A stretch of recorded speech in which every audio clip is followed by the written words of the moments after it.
सतनाम श्री वाहिगुरु जी। नमस्कार गुरुदेव को।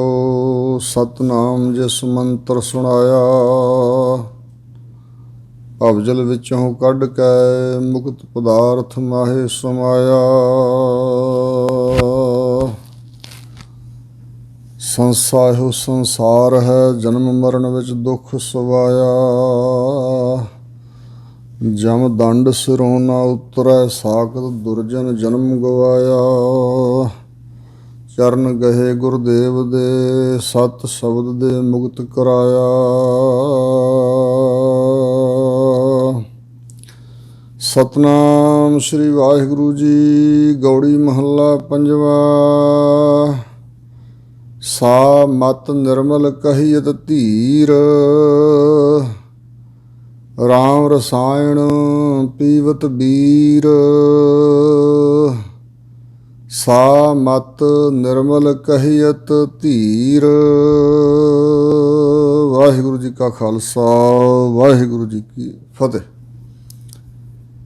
गरीब नवाज पत पावन भगत वशल, कृपा ਦੇ ਖਜ਼ਾਨੇ सतगुरु दसां पातशाहियां दे आत्मिक जोत ਸਰੂਪ ਧੰਨ ਗੁਰੂ ਗ੍ਰੰਥ ਸਾਹਿਬ ਜੀ ਦੀ ਸਾਜੀ ਨਵਾਜੀ ਪਰਮ ਸਨਮਾਨਯੋਗ ਸਾਧ ਸੰਗਤ ਜੀ, ਜੋ ਸਤਿਗੁਰੂ ਮਹਾਰਾਜ ਜੀ ਦੀ ਪਾਵਨ ਪਵਿੱਤਰ ਅੰਮ੍ਰਿਤਮਈ ਮੁੱਖ ਵਾਕ ਪਵਿੱਤਰ ਬਾਣੀ ਦੀ ਲੜੀਵਾਰ ਕਥਾ ਵਿਚਾਰ ਆਰੰਭ ਹੈ। ਗੁਰੂ ਕਿਰਪਾ ਸਦਕਾ ਹਜ਼ੂਰ ਦੇ ਉਚਾਰਨ ਕੀਤੇ ਮੁਬਾਰਕ ਬਚਨਾਂ ਦੀ ਇਹ ਵਿਚਾਰ ਗੁਰੂ ਗ੍ਰੰਥ ਸਾਹਿਬ ਮਹਾਰਾਜ ਦੇ 198 ਅੰਗ 'ਤੇ ਪਹੁੰਚੀ ਹੈ ਅਤੇ ਗੌੜੀ ਰਾਗ ਦੇ ਅੰਦਰ ਜੋ ਸਤਿਗੁਰਾਂ ਦੀ ਮੁੱਖ ਵਾਕ ਬਾਣੀ ਹੈ, ਇਸ ਬਾਣੀ ਵਿੱਚੋਂ 160 ਸ਼ਬਦਾਂ ਦੀ ਵਿਚਾਰ ਹੁਣ ਤੱਕ ਹੋ ਚੁੱਕੀ ਹੈ। ਇਸ ਤੋਂ ਅੱਗੇ ਜੋ ਸਤਿਗੁਰੂ ਜੀ ਬਚਨ ਫਰਮਾਉਂਦੇ ਨੇ, ਹਜ਼ੂਰ ਦੀ ਬਖਸ਼ਿਸ਼ ਨਾਲ ਤੇ ਆਪ ਗੁਰੂ ਕੀ ਸੰਗਤ ਦੀ ਅਸੀਸ ਦੁਆਰਾ ਹਜ਼ੂਰ ਦੇ ਮੁਬਾਰਕ ਬਚਨਾਂ ਨੂੰ ਵਿਚਾਰ ਕੇ ਸੁਣ ਕੇ ਲਾਹਾ ਪ੍ਰਾਪਤ ਕਰਨ ਦਾ ਯਤਨ ਕਰੀਏ। ਗੌੜੀ ਮਹੱਲਾ ਪੰਜਵਾ। ਗੌੜੀ ਰਾਗਣੀ ਅੰਦਰ ਗੁਰੂਦੇਵ ਪੰਚਮ ਪਾਤਸ਼ਾਹ ਸ਼੍ਰੀ ਗੁਰੂ ਅਰਜਨ ਦੇਵ ਮਹਾਰਾਜ ਬਚਨ ਫਰਮਾਉਂਦੇ ਨੇ, ਸਾ ਮਤ ਨਿਰਮਲ ਕਹੀਅਤ ਧੀਰ। ਜੇ ਸਿੱਖ ਮੁਖ ਦੁਆਰਾ ਪ੍ਰਸ਼ਨ ਹੋਵੇ ਕਿ ਮਹਾਰਾਜ ਮਤ ਕਿਹੜੀ ਚੰਗੀ ਹੈ, ਮਤ ਬੁੱਧੀ ਅਕਲ ਕਿਹੜੀ ਚੰਗੀ ਹੈ, ਤਾਂ ਸਤਿਗੁਰੂ ਮਹਾਰਾਜ ਸੱਚੇ ਪਾਤਸ਼ਾਹ ਬਚਨ ਫਰਮਾਉਂਦੇ ਨੇ, ਸਾ ਮਤ ਨਿਰਮਲ ਕਹੀਅਤ ਧੀਰ। ਉਹ ਮਤ ਅਕਲ, ਉਹ ਮਤ ਬੁੱਧੀ ਨਿਰਮਲ ਉਜਲ ਤੇ ਪਵਿੱਤਰ ਕਹੀ ਦੀ ਹੈ, ਜਿਸ ਦੇ ਵਿੱਚ ਧੀਰਜ ਹੁੰਦਾ ਹੈ। ਉਸ ਮਤ ਨੂੰ ਹੀ ਨਿਰਮਲ ਕਿਹਾ ਜਾਏਗਾ ਜਿਸ ਦੇ ਵਿੱਚ ਧੀਰਜ ਹੈ। ਇਕਾਂਤ ਦੇਸ਼ ਵਿੱਚ ਵੀ ਵਿਕਾਰ ਆਦਿਕ ਭੋਗਣ ਲਈ ਸਬੱਬ ਬਣੇ, ਸਾਰੇ ਸਾਧਨ ਹੋਣ, ਪਰ ਫਿਰ ਵੀ ਚਿੱਤ ਹਿੱਲੇ ਨਾ, ਬੁੱਧੀ ਜਿਹੜੀ ਹੈ ਉਹ ਧੀਰਜ ਦੇ ਸਹਿਤ ਰਹੇ।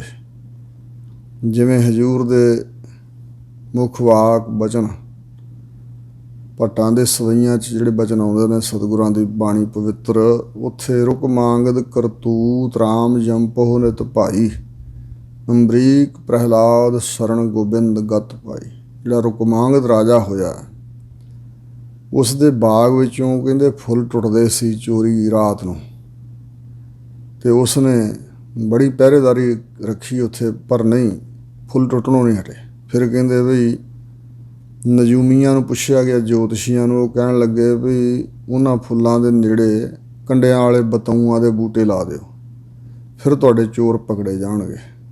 ਅਤੇ ਕਹਿੰਦੇ ਉਸ ਵੇਲੇ ਕੰਡਿਆਂ ਵਾਲੇ ਬਤਾਊਆਂ ਦੇ ਬੂਟੇ ਲਾਏ ਤਾਂ ਉਹ ਸੁਰਗ ਦੀਆਂ ਅਪਸ਼ਰਾ ਫੁੱਲ ਤੋੜ ਕੇ ਲਿਜਾਂਦੀਆਂ ਸੀ, ਅਤੇ ਜਦੋਂ ਉਹਨਾਂ ਦੇ ਉਹ ਕੰਡੇ ਵੱਜੇ ਅਤੇ ਉੱਡ ਨਾ ਸਕੀਆਂ ਉਹ, ਅਤੇ ਫਿਰ ਉਸ ਵੇਲੇ ਬਾਗ 'ਚੋਂ ਪਕੜੀਆਂ ਗਈਆਂ।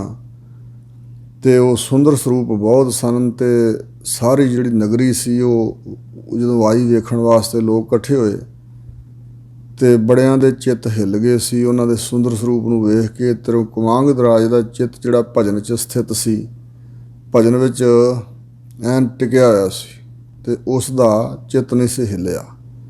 ਸੋ ਇਸ ਪ੍ਰਕਾਰ ਇਹ ਵਾਹਿਗੁਰੂ ਦੇ ਭਜਨ ਦਾ ਪ੍ਰਤਾਪ ਸੀ ਕਿ ਏਡੀ ਮਹਾਨ ਉਜਲ ਧੀਰਜ ਵਾਲੀ ਬੁੱਧੀ ਸੀ ਰਾਜੇ ਰੁਕਮਾਂਗਦ ਦੀ।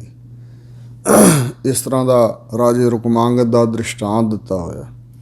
ਤਾਂ ਇੱਥੇ ਵੀ ਹਜ਼ੂਰ ਸੱਚੇ ਪਾਤਸ਼ਾਹ ਬਚਨ ਫਰਮਾ ਰਹੇ ਨੇ। ਜਿਸ ਪ੍ਰਕਾਰ ਇੱਕ ਇਤਿਹਾਸਕ ਬਚਨ ਇਹ ਵੀ ਹੈ, ਜਿਹੜਾ ਸ਼ਿਵਨਾਭ ਰਾਜਾ ਸੀ ਉਹਨੂੰ ਗੁਰੂ ਨਾਨਕ ਸਾਹਿਬ ਮਹਾਰਾਜ ਦੇ ਦਰਸ਼ਨਾਂ ਦਾ ਪ੍ਰੇਮ ਲੱਗਾ ਸਨਮੁਖ ਸ਼ਾਹ ਦੁਆਰਾ, ਮਨਸੁਖ ਸ਼ਾਹ ਮਾਫ ਕਰਨਾ ਮਨਸੁਖ ਸ਼ਾਹ ਦੁਆਰਾ। ਅਤੇ ਉੱਥੇ ਫਿਰ ਜਦੋਂ ਲੋਕਾਂ ਨੂੰ ਪਤਾ ਲੱਗ ਗਿਆ, ਬਨੌਟੀ ਜਿਹੜੇ ਭੇਖੀ ਪਖੰਡੀ ਸੀ ਉਹ ਨਾਨਕ ਨਾਮ ਰਖਾ ਕੇ ਆਉਣ ਲੱਗ ਪਏ ਅਤੇ ਉਹ ਪੂਜਾ ਭੇਟਾ ਲੈਣ ਵਾਸਤੇ ਸੋਹਣੇ ਸੋਹਣੇ ਬਸਤਰ ਲੈਣ ਲਈ ਵੀ ਰਾਜਾ ਵੰਨ ਸੁਵੰਨੇ ਮੇਵੇ ਪਦਾਰਥ ਭੇਟਾ ਕਰਦਾ, ਮਾਇਆ ਭੇਟਾ ਕਰਦਾ, ਅਤੇ ਉਹ ਨਾਨਕ ਨਾਮ ਰਖਾ ਕੇ ਕਈ ਆਏ। ਫਿਰ ਜਿਸ ਵੇਲੇ ਬਾਅਦ 'ਚ ਪਤਾ ਲੱਗਾ ਵੀ ਇਹ ਤਾਂ ਬਨੌਟੀ ਨੇ, ਫਿਰ ਰਾਜੇ ਨੇ ਆਪਣੇ ਬਾਗ 'ਚ ਕੁਝ ਜਿਹੜੀਆਂ ਸੁੰਦਰ ਸਰੂਪ ਲੜਕੀਆਂ ਸੀ ਉਹ ਰੱਖੀਆਂ ਵੀ ਆਉਂਦੇ ਦੀ ਪਰਖ ਕਰੋ, ਜਿਹੜਾ ਵੀ ਆਏ, ਜਿਹੜਾ ਪਰਖ ਵਿੱਚ ਪੂਰਾ ਉਤਰੇ ਫਿਰ ਮੈਨੂੰ ਸੱਦ ਕੇ ਮਿਲਾਇਓ। ਤਾਂ ਅਨੇਕਾਂ ਜਿਹੜੇ ਸੀ ਉਹ ਪਖੰਡੀ, ਉਹਨਾਂ ਦਾ ਚਿੱਤ ਡੋਲ ਜਾਂਦਾ ਸੀ, ਧੀਰਜ ਨਹੀਂ ਸੀ ਰਹਿੰਦੀ ਉਹਨਾਂ ਦੇ ਸੁੰਦਰ ਸਰੂਪ ਨੂੰ ਵੇਖ ਕੇ, ਅਤੇ ਫਿਰ ਉਹਨਾਂ ਨੂੰ ਉੱਥੋਂ ਭਜਾਇਆ ਜਾਂਦਾ ਸੀ। ਜਦੋਂ ਸਤਿਗੁਰੂ ਨਾਨਕ ਦੇਵ ਮਹਾਰਾਜ ਗਏ ਨੇ, ਉਸ ਵੇਲੇ ਉਹ ਲੜਕੀਆਂ ਸਤਿਗੁਰਾਂ ਦੇ ਨਾਲ ਅਠਖੇਲੀਆਂ ਕਰਨ ਲੱਗੀਆਂ। ਵੰਨ ਸੁਵੰਨੇ ਇਤਰ ਫਲੇਲ ਉਹਨਾਂ ਲਾਏ ਹੋਏ ਸੀ, ਤਾਂ ਗੁਰੂ ਨਾਨਕ ਸਾਹਿਬ ਦੇ ਦੁਆਲੇ ਘੇਰਾ ਘੱਤ ਲਿਆ, ਸੰਤ ਜੀ ਤੁਹਾਡੀ ਮੁੱਠੀ ਚਾਪੀ ਕਰਦੀ ਹੈ। ਤਾਂ ਸਤਿਗੁਰੂ ਮਹਾਰਾਜ ਨੇ ਉਹਨਾਂ ਨੌਜਵਾਨ ਲੜਕੀਆਂ ਨੂੰ ਸੱਚੇ ਪਾਤਸ਼ਾਹ ਨੇ ਉਪਦੇਸ਼ ਦਿੱਤਾ, ਉਹਨਾਂ ਦੇ ਮਨ ਸ਼ਾਂਤ ਕਰਤੇ ਸੀ। ਗੱਛੋ ਪੁੱਤਰੀ ਰਾਜਕੁਮਾਰ, ਇਹ ਰਾਜਕੁਮਾਰੀਓ ਪੁੱਤਰੀਓ ਚਲੀਆਂ ਜਾਓ। ਗਾਸ਼ੋ ਪੁੱਤਰੀ ਰਾਜਕੁਮਾਰ, ਨਾਮ ਭਣੋ ਸੱਚ ਦੋਤ ਸਵਾਰ, ਪ੍ਰਿਓ ਸੇਵੋ ਪ੍ਰਭ ਪ੍ਰੇਮ ਆਧਾਰ, ਗੁਰ ਸ਼ਬਦੀ ਬਿਖ ਤਿਆਸ ਨਿਵਾਰ। ਇਹੋ ਜਿਹੇ ਹਾਵ ਭਾਵ ਆਪਣੇ ਪਤੀਆਂ ਨਾਲ ਕਰੀਦੇ ਆ, ਅਤੇ ਸਾਧੂ ਸੰਤਾਂ ਗੁਰਾਂ ਦੇ ਪਾਸੋਂ ਉਪਦੇਸ਼ ਲੈ ਕੇ ਗੁਰੂ ਦੇ ਸ਼ਬਦ ਦੁਆਰਾ ਆਪਣੇ ਮਨ ਦੇ ਅੰਦਰ ਜਿਹੜੀ ਵਿਉਲੀ ਤਿਸ਼ ਤਿਸਾ ਹੈ ਨਾ, ਪਿਆਸ ਹੈ, ਤ੍ਰਿਖਾ ਹੈ, ਉਹਨੂੰ ਨਿਵਾਰੀਦਾ, ਦੂਰ ਕਰੀਦਾ ਹੈ। ਸੋ ਇਸ ਪ੍ਰਕਾਰ ਸਤਿਗੁਰੂ ਮਹਾਰਾਜ ਇੱਥੇ ਦੱਸ ਰਹੇ ਨੇ ਕਿ ਉਹੀ ਮਤ, ਉਹੀ ਬੁੱਧੀ ਨਿਰਮਲ ਉਜਲ ਅਤੇ ਪਵਿੱਤਰ ਕਹੀਦੀ ਹੈ, ਜਿਹਦੇ ਵਿੱਚ ਧੀਰਜ ਹੁੰਦਾ ਹੈ। ਰਾਮ ਰਸਾਇਣ ਪੀਵਤ ਬੀਰੇ, ਧੀਰਜ ਆਉਂਦਾ ਕਿਵੇਂ ਹੈ ਜੀ? ਜਿਸ ਬੁੱਧੀ 'ਚ ਧੀਰਜ ਹੈ ਉਹ ਨਿਰਮਲ ਕਹੀਦੀ ਹੈ, ਪਰ ਉੱਥੇ ਜਿਹੜਾ ਧੀਰਜ ਹੈ ਕਿਵੇਂ ਬਣਦਾ? ਤਾਂ ਹਜ਼ੂਰ ਕਹਿੰਦੇ ਨੇ, ਵੀਰ ਹੈ ਭਰਾ, ਹੈ ਭਾਈ, ਰਾਮ ਜੋ ਰਮਿਆ ਹੋਇਆ ਪਰਮੇਸ਼ਰ ਹੈ, ਉਹਦੇ ਨਾਮ ਦਾ ਜਿਹੜਾ ਰਸਾਇਣ ਹੈ, ਸਾਰੇ ਰਸਾਂ ਦਾ ਘਰ ਵਾਹਿਗੁਰੂ ਦਾ ਨਾਮ ਹੈ।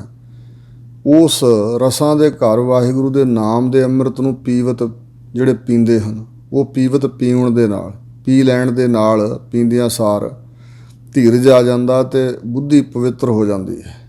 ਹਰ ਕੇ ਚਰਨ ਹਿਰਦੈ ਕਰ ਓਟ, ਹੇ ਭਾਈ ਹਰੀ ਵਾਹਿਗੁਰੂ ਪਰਮਾਤਮਾ ਦੇ ਜਿਹੜੇ ਨਾਮ ਰੂਪ ਚਰਨ ਹਨ, ਉਹਨਾਂ ਚਰਨਾਂ ਨੂੰ ਹਿਰਦੇ ਅੰਦਰ ਓਟ ਬਣਾ, ਵਾਹਿਗੁਰੂ ਦੇ ਚਰਨਾਂ ਦੀ ਓਟ ਤਕਾ, ਵਾਹਿਗੁਰੂ ਦੇ ਚਰਨਾਂ ਦਾ ਹੀ ਆਸਰਾ ਅਤੇ ਸਹਾਰਾ ਲੈ, ਆਪਣੇ ਆਪ 'ਤੇ ਟੇਕ ਨਾ ਰੱਖ। ਬਾਕੀ ਜਿੰਨੇ ਸਾਧਨ ਹਨ, ਕੋਈ ਯੋਗਾ ਅਭਿਆਸ ਕਰਦਾ, ਕੋਈ ਤੰਤਰ ਸਿੱਧੀ ਕਰਦਾ, ਕੋਈ ਹੋਰ ਯਤਨ ਕਰਦੇ ਆ ਲੋਕ, ਉਹਨਾਂ ਨੂੰ ਭਗਤੀ ਦੇ ਸਾਧਨ ਸਮਝ ਲੈਂਦੇ ਨੇ, ਅਤੇ ਉਹ ਆਪਣੇ ਆਪ 'ਤੇ ਟੇਕ ਹੁੰਦੀ ਹੈ ਵੀ ਮੈਂ ਇਹ ਕਰਮ ਕਮਾ ਰਿਹਾ ਅਤੇ ਇਹਦੇ ਨਾਲ ਮੈਂ ਪ੍ਰਾਪਤੀ ਕਰਾਂਗਾ, ਆਪਣੇ ਆਪ 'ਤੇ ਟੇਕ ਹੁੰਦੀ ਹੈ। ਹਜ਼ੂਰ ਕਹਿੰਦੇ ਨਹੀਂ, ਹਰ ਕੇ ਚਰਨ ਹਿਰਦਾ ਕਰ ਓਟ, ਆਪਣੇ ਹਿਰਦੇ ਦੇ ਅੰਦਰ ਵਾਹਿਗੁਰੂ ਪਰਮਾਤਮਾ ਦੇ ਨਾਮ ਰੂਪ ਚਰਨਾਂ ਦੀ ਓਟ ਲੈ, ਜਨਮ ਮਰਨ 'ਤੇ ਹੋਵਤ ਛੋਟ। ਅਤੇ ਵਾਹਿਗੁਰੂ ਦੇ ਨਾਮ ਰੂਪੀ ਚਰਨਾਂ ਦੀ ਓਟ ਲੈਣ ਨਾਲ ਜਿਹੜਾ ਜੰਮਣਾ ਮਰਨਾ ਹੈ, ਜਨਮ ਮਰਨ, ਜਮ ਜਮ ਮਰੈ ਮਰੈ ਫਿਰ ਜੰਮੈ, ਬਹੁਤ ਸਜਾਏ ਪਿਆ ਦੇਸ਼ ਲੰਮੈ, ਕਦੇ ਕਿਸੇ ਜੂਨ ਵਿੱਚ ਕਦੇ ਕਿਸੇ ਜੂਨ 'ਚ। ਇਹ ਜਿਹੜਾ ਜੰਮਣਾ ਮਰਨਾ ਬਣਿਆ ਹੋਇਆ, ਇਹਦੇ ਤੋਂ ਛੁਟਕਾਰਾ ਹੋ ਜਾਏਗਾ, ਇਹਦੇ ਤੋਂ ਤੂੰ ਛੁੱਟ ਜਾਏਗਾ। ਰਹਾਓ ਸੋ ਤਨ ਨਿਰਮਲ ਜਿਤ ਉਪਜਿਆ ਨਾ ਪਾਪ, ਤਨ ਇੰਦਰੀਆਂ ਦਾ ਬਣਿਆ ਹੋਇਆ ਸੂਖਮ ਤਨ, ਮਤਲਬ ਮਨ ਪਵਿੱਤਰ ਹੈ ਅਤੇ ਸਰੀਰ ਵੀ ਨਿਰਮਲ ਕਰਮਾਂ ਵਾਲਾ ਬਣ ਜਾਂਦਾ। ਜੇ ਮਨ ਸਾਫ਼ ਹੋਵੇ, ਮਨ ਟਿਕਿਆ ਹੋਇਆ ਹੋਵੇ ਤਾਂ ਫਿਰ ਨਹੀਂ ਖਤਰਾ, ਪਰ ਜਦੋਂ ਤੱਕ ਮਨ ਦੇ ਵਿੱਚ ਪਾਪ ਬਿਰਤੀ ਹੈ, ਉਦੋਂ ਤੱਕ ਸਰੀਰਕ ਤੌਰ 'ਤੇ ਵੀ ਪਾਪ ਹੋਣ ਦਾ ਡਰ ਬਣਿਆ ਰਹਿੰਦਾ ਹੈ। ਸੋ ਤਨ ਨਿਰਮਲ, ਜੇ ਮਨ ਨਿਰਮਲ ਹੈ ਅਤੇ ਫਿਰ ਉਹ ਤਨ ਵੀ ਨਿਰਮਲ ਪਵਿੱਤਰ ਹੈ, ਜਿਸ ਤਨ ਵਿੱਚ ਪਾਪ ਨਹੀਂ ਉਪਜਦਾ ਹੈ। ਸੋ ਤਨ ਨਿਰਮਲ ਜਿਤ ਉਪਜਿਆ ਨਾ ਪਾਪ, ਉਹੀ ਨਿਰਮਲ ਸਰੀਰ ਵਾਲਾ ਵਿਅਕਤੀ ਹੈ, ਨਿਰਮਲ ਇੰਦਰੀਆਂ ਵਾਲਾ ਹੈ, ਜਿੱਥੇ ਪਾਪ ਨਹੀਂ ਜਨਮ ਲੈਂਦਾ, ਪਾਪ ਨਹੀਂ ਉਪਜਦਾ, ਪਾਪ ਨਹੀਂ ਪੈਦਾ ਹੁੰਦਾ। ਰਾਮ ਰੰਗ ਨਿਰਮਲ ਪ੍ਰਤਾਪ, ਜੋ ਰਾਮ ਰਮਿਆ ਹੋਇਆ ਵਾਹਿਗੁਰੂ ਪਰਮੇਸ਼ਰ ਹੈ, ਉਸ ਦੇ ਪ੍ਰੇਮ ਦਾ ਰੰਗ ਚੜ੍ਹਨ ਦੇ ਨਾਲ ਜਿਹੜਾ ਪ੍ਰਤਾਪ ਹੈ ਨਾ ਭਗਤ ਦਾ, ਉਹ ਨਿਰਮਲ ਉਜਲ ਤੇ ਪਵਿੱਤਰ ਹੁੰਦਾ ਹੈ। ਉਹ ਸੰਸਾਰਕ ਯਤਨਾਂ ਦੇ ਨਾਲ ਪ੍ਰਤਾਪ ਨਹੀਂ ਇਕੱਠਾ ਕੀਤਾ ਜਾਂਦਾ। ਭਈ ਲੋਕਾਂ ਦੇ ਤਰਲੇ ਕੱਢ ਕੇ ਵੋਟਾਂ ਪਵਾ ਕੇ ਮੁੜ ਕੇ ਰਾਜਗੱਦੀ ਪ੍ਰਾਪਤ ਕਰਕੇ ਆਪਣਾ ਪ੍ਰਤਾਪ ਪ੍ਰਗਟ ਕਰਦੇ ਲੋਕ। ਇਹ ਪ੍ਰਤਾਪ ਥੋੜ ਵਿਤਾ ਹੋਛਾ ਹੈ, ਤੁੱਛ ਹੈ, ਕੁਛ ਵੀ ਨਹੀਂ ਹੈ। ਲੋਕ ਡਰਦੇ ਹੋਏ ਤਾਂ ਸਤਿਕਾਰ ਕਰਦੇ ਨੇ, ਝੁਕਦੇ ਨੇ, ਕਿਉਂਕਿ ਮਜਬੂਰੀ ਹੈ ਲੋਕਾਂ ਦੀ। ਸ਼ਕਤੀ ਜੋ ਹੀ ਰਾਜ ਮਦ ਹੋਣ ਕਰਕੇ ਸ਼ਕਤੀ ਹੈ ਲੋਕਾਂ ਕੋਲ, ਰਾਜ ਭਾਗ ਹੈ, ਅਤੇ ਉਹਦਾ ਕਰਕੇ ਲੋਕ ਝੁਕਦੇ ਡਰਦੇ ਨੇ, ਪਰ ਪਿੱਠ ਪਿੱਛੇ ਨਿੰਦਾ ਹੀ ਕਰਦੇ ਨੇ। ਮਰ ਜਾਣ ਤੇ ਫਿਰ ਸਦੀਆਂ ਤੱਕ ਨਿੰਦਾ ਹੁੰਦੀ ਰਹਿੰਦੀ ਹੈ। ਚੰਗੇਜ਼ ਖਾਨ ਨੂੰ, ਔਰੰਗਜ਼ੇਬ ਨੂੰ, ਮਾਓ ਸੇਤੁੰਗ ਵਰਗਿਆਂ ਨੂੰ, ਹਿਟਲਰ ਵਰਗਿਆਂ ਨੂੰ ਕੋਈ ਚੱਜ ਨਾਲ ਥੋੜ੍ਹਾ ਯਾਦ ਕਰਦਾ, ਕੋਈ ਸੋਭਾ ਥੋੜ੍ਹਾ ਕਰਦਾ, ਨਿੰਦਾ ਹੀ ਕਰਦੇ। ਇਸ ਪ੍ਰਕਾਰ ਜਿਹੜਾ ਵਾਹਿਗੁਰੂ ਦੇ ਪਿਆਰਿਆਂ ਦਾ ਪ੍ਰਤਾਪ ਹੈ ਨਾ, ਉਹ ਨਿਰਮਲ ਉਜਲ ਤੇ ਪਵਿੱਤਰ ਹੁੰਦਾ। ਤਿਨ ਕੀ ਸੋਭਾ ਨਿਰਮਲੀ ਪ੍ਰਗਟ ਭਈ ਜਹਾਨ, ਉਹਨਾਂ ਦੀ ਸੋਭਾ ਉਜਲੀ ਹੁੰਦੀ ਹੈ। ਸੋ ਇਸ ਪ੍ਰਕਾਰ ਰਾਮ ਦੇ ਰੰਗ ਪ੍ਰੇਮ ਵਿੱਚ ਹੋਣ ਕਰਕੇ ਪ੍ਰਤਾਪ ਨਿਰਮਲ ਉਜਲ ਤੇ ਪਵਿੱਤਰ ਹੁੰਦਾ ਹੈ। ਸਾਧ ਸੰਗ ਮਿਟ ਜਾਤ ਵਿਕਾਰ, ਸਾਧ ਸਤਿਗੁਰਾਂ ਦੀ ਸੰਗਤ ਵਿੱਚ, ਸਾਧ ਸੰਗਤ ਵਿੱਚ, ਸਾਧ ਸ੍ਰੇਸ਼ਟ ਜਨਾਂ ਦੀ, ਸੁਧਰੇ ਹੋਏ ਮਨ ਵਾਲੇ ਗੁਰਮੁਖ ਪਿਆਰਿਆਂ ਦੀ ਸੰਗ ਸਾਥ ਰਹਿਣ ਕਰਕੇ ਜਿਹੜੇ ਵਿਕਾਰ ਹਨ ਮਿਟ ਜਾਂਦੇ ਨੇ। ਇਹ ਸੰਗਤ ਕੋ ਕਰੇ ਨਾ ਅੰਦਰ ਭਾਵਨਾ ਰੱਖ ਕੇ, ਸ਼ਰਧਾ ਨਾਲ ਆਇਆ, ਚੱਲ ਕੇ ਆਇਆ ਹੈ ਕੋਈ ਸੰਗਤ ਕਰਨ ਵਾਸਤੇ, ਸਾਧੂ ਅੱਗੋਂ ਪੂਰਾ ਹੋਵੇ, ਤੇ ਫਿਰ ਉਹਦੀ ਸੰਗਤ ਵਿੱਚ ਵਿਕਾਰ ਮਿਟਦੇ ਨੇ। ਸਭ ਤੇ ਊਚ ਇਹੋ ਉਪਕਾਰ, ਸਾਧੂ ਦੀ ਜਿਹੜੀ ਸੰਗਤ ਹੈ ਉਹਦਾ ਇਹੋ ਹੀ ਵੱਡਾ ਉਪਕਾਰ ਗੁਣ ਹੈ। ਉਪਕਾਰ ਗੁਣ, ਉਪਕਾਰ ਲਾਭ, ਇਹੋ ਹੀ ਵੱਡਾ ਲਾਭ ਹੈ ਸਾਧੂਆਂ ਦੀ ਸੰਗਤ ਕਰਨ ਦਾ। ਸਭ ਤੇ ਊਚ, ਸਭ ਤੋਂ ਉੱਚਾ ਇਹ ਉਪਕਾਰ ਹੈ। ਪ੍ਰੇਮ ਭਗਤ ਰਾਤੇ ਗੋਪਾਲ, ਦੁਨੀਆਦਾਰ ਅਸੀਂ ਸੰਸਾਰੀ ਜੀਵ ਸਾਧੂ ਸੰਤਾਂ ਕੋਲ ਵੀ ਜਾਂਦੇ ਹਾਂ, ਧਾਰਮਿਕ ਸਥਾਨਾਂ 'ਤੇ ਵੀ ਜਾਂਦੇ ਹਾਂ। ਗੁਰੂ ਮਹਾਰਾਜ ਦੇ ਕੋਲ ਵੀ ਜਦੋਂ 10 ਜਾਮੇ ਸਤਿਗੁਰਾਂ ਧਾਰੇ, ਉਦੋਂ ਵੀ ਜਿਹੜੇ ਸਾਰੇ ਲੋਕ ਆਉਂਦੇ ਰਹੇ, ਉਹ ਇਸ ਭਾਵਨਾ ਨਾਲ ਨਹੀਂ ਸਾਰੇ ਆਉਂਦੇ ਸੀ ਵੀ ਸਾਡੇ ਵਿਕਾਰ ਮਿਟ ਜਾਣ। ਉਹ ਆਉਂਦੇ ਸੀ ਦੁਨਿਆਵੀ ਖਾਹਿਸ਼ਾਂ ਕਰਕੇ। ਅਤੇ ਜਿਹੜੇ ਵਿਰਲੇ ਹੋਏ ਇਹ ਇੱਛਾ ਨੂੰ ਰੱਖ ਕੇ ਆਏ ਕਿ ਅਸੀਂ ਤਰਨਾ ਸੰਸਾਰ ਤੋਂ, ਸਾਡੀ ਕਲਿਆਣ ਹੋ ਜਾਏ, ਅਤੇ ਉਹਨਾਂ ਨੂੰ ਕਲਿਆਣ ਪ੍ਰਾਪਤੀ ਹੋਈ। ਅਤੇ ਜਿਹੜੇ ਸਿਰਫ ਦੁਨਿਆਵੀ ਖਾਹਿਸ਼ਾਂ ਤੱਕ ਹੀ ਸੀਮਤ ਸੀ, ਜੇ ਇੰਜ ਗੁਰੂ ਨਾਲ ਜੁੜਿਆਂ ਭਾਵਨਾ ਬਣਦੀ ਗਈ ਫਿਰ ਤਾਂ ਤਰੇ। ਪਰ ਜਿਹੜੇ ਕੇਵਲ ਪਦਾਰਥਾਂ ਤੱਕ ਹੀ ਸੀਮਤ ਰਹੇ, ਜਦੋਂ ਪਦਾਰਥ ਮਿਲ ਗਏ ਅਤੇ ਉਸ ਵੇਲੇ ਲੋੜ ਪੂਰੀ ਹੋਈ ਅਤੇ ਖਵਾਜਾ ਵਿਸਰਿਆ ਵਾਲੀ ਗੱਲ ਹੋਈ, ਅਤੇ ਫਿਰ ਵਿਕਾਰ ਨਹੀਂ ਮਿਲਦੇ। ਸੋ ਇਸ ਪ੍ਰਕਾਰ ਜਿਹੜਾ ਸਾਧ ਸੰਗਤ ਭਾਵਨਾ ਸਦ ਕਰਨੀ, ਇਸ ਨਿਸ਼ਾਨੇ ਨੂੰ ਮਿੱਥ ਕੇ ਵੀ ਸਾਡਾ ਆਤਮਾ ਦੀ ਕਲਿਆਣ ਹੋਵੇ, ਮਨ ਵਿੱਚੋਂ ਮੈਲਾ ਮਿਟਣ, ਵਿਕਾਰ ਮਿਟਣ, ਫਿਰ ਮਿਟਦੇ ਨੇ। ਸੋ ਇਸ ਪ੍ਰਕਾਰ ਇਹੋ ਹੀ ਸਾਧੂ ਦੀ ਸੰਗਤ ਦਾ ਵੱਡਾ ਉਪਕਾਰ ਹੈ। ਪ੍ਰੇਮ ਭਗਤ ਰਾਤੇ ਗੋਪਾਲ। ਇਸ ਕਰਕੇ ਇਹ ਵਾਹਿਗੁਰੂ ਜੀ ਜਿਹੜੇ ਤੁਹਾਡੀ ਪ੍ਰੇਮਾ ਭਗਤੀ ਵਿੱਚ ਰੰਗੇ ਹੋਏ ਨੇ, ਇਹ ਗੋਪਾਲ ਵਾਹਿਗੁਰੂ ਜੀ ਜਿਹੜੇ ਤੁਹਾਡੀ ਪ੍ਰੇਮਾ ਭਗਤੀ ਰੰਗੇ ਨੇ। ਗੋਪਾਲ ਸ੍ਰਿਸ਼ਟੀ ਨੂੰ ਪਾਲਣ ਵਾਲੇ ਦਾਤਾ ਜੀ, ਪ੍ਰੇਮ ਦੇ ਸਹਿਤ ਹੋ ਕੇ ਤੁਹਾਡੀ ਭਗਤੀ ਦੇ ਰੰਗ ਵਿੱਚ ਰਤੇ ਹੋਏ ਜੋ ਹਨ, ਨਾਨਕ ਜਾਚੈ ਸਾਧਰਵਾਲ, ਐਸੇ ਸਾਧੂਆਂ ਦੀ ਚਰਨ ਧੂੜੀ ਮੈਂ ਮੰਗਦਾ ਹਾਂ। ਸ਼੍ਰੀ ਗੁਰੂ ਅਰਜਨ ਦੇਵ ਮਹਾਰਾਜ ਬੇਨਤੀ ਕਰ ਰਹੇ ਨੇ ਵੀ ਮੈਂ ਤਾਂ ਜਾਚਦਾ ਹਾਂ, ਮੰਗਦਾ ਹਾਂ ਉਹਨਾਂ ਸਾਧੂਆਂ ਦੀ ਰਵਾਲ ਚਰਨ ਧੂੜੀ, ਐਸੇ ਜੋ ਹੋਣ।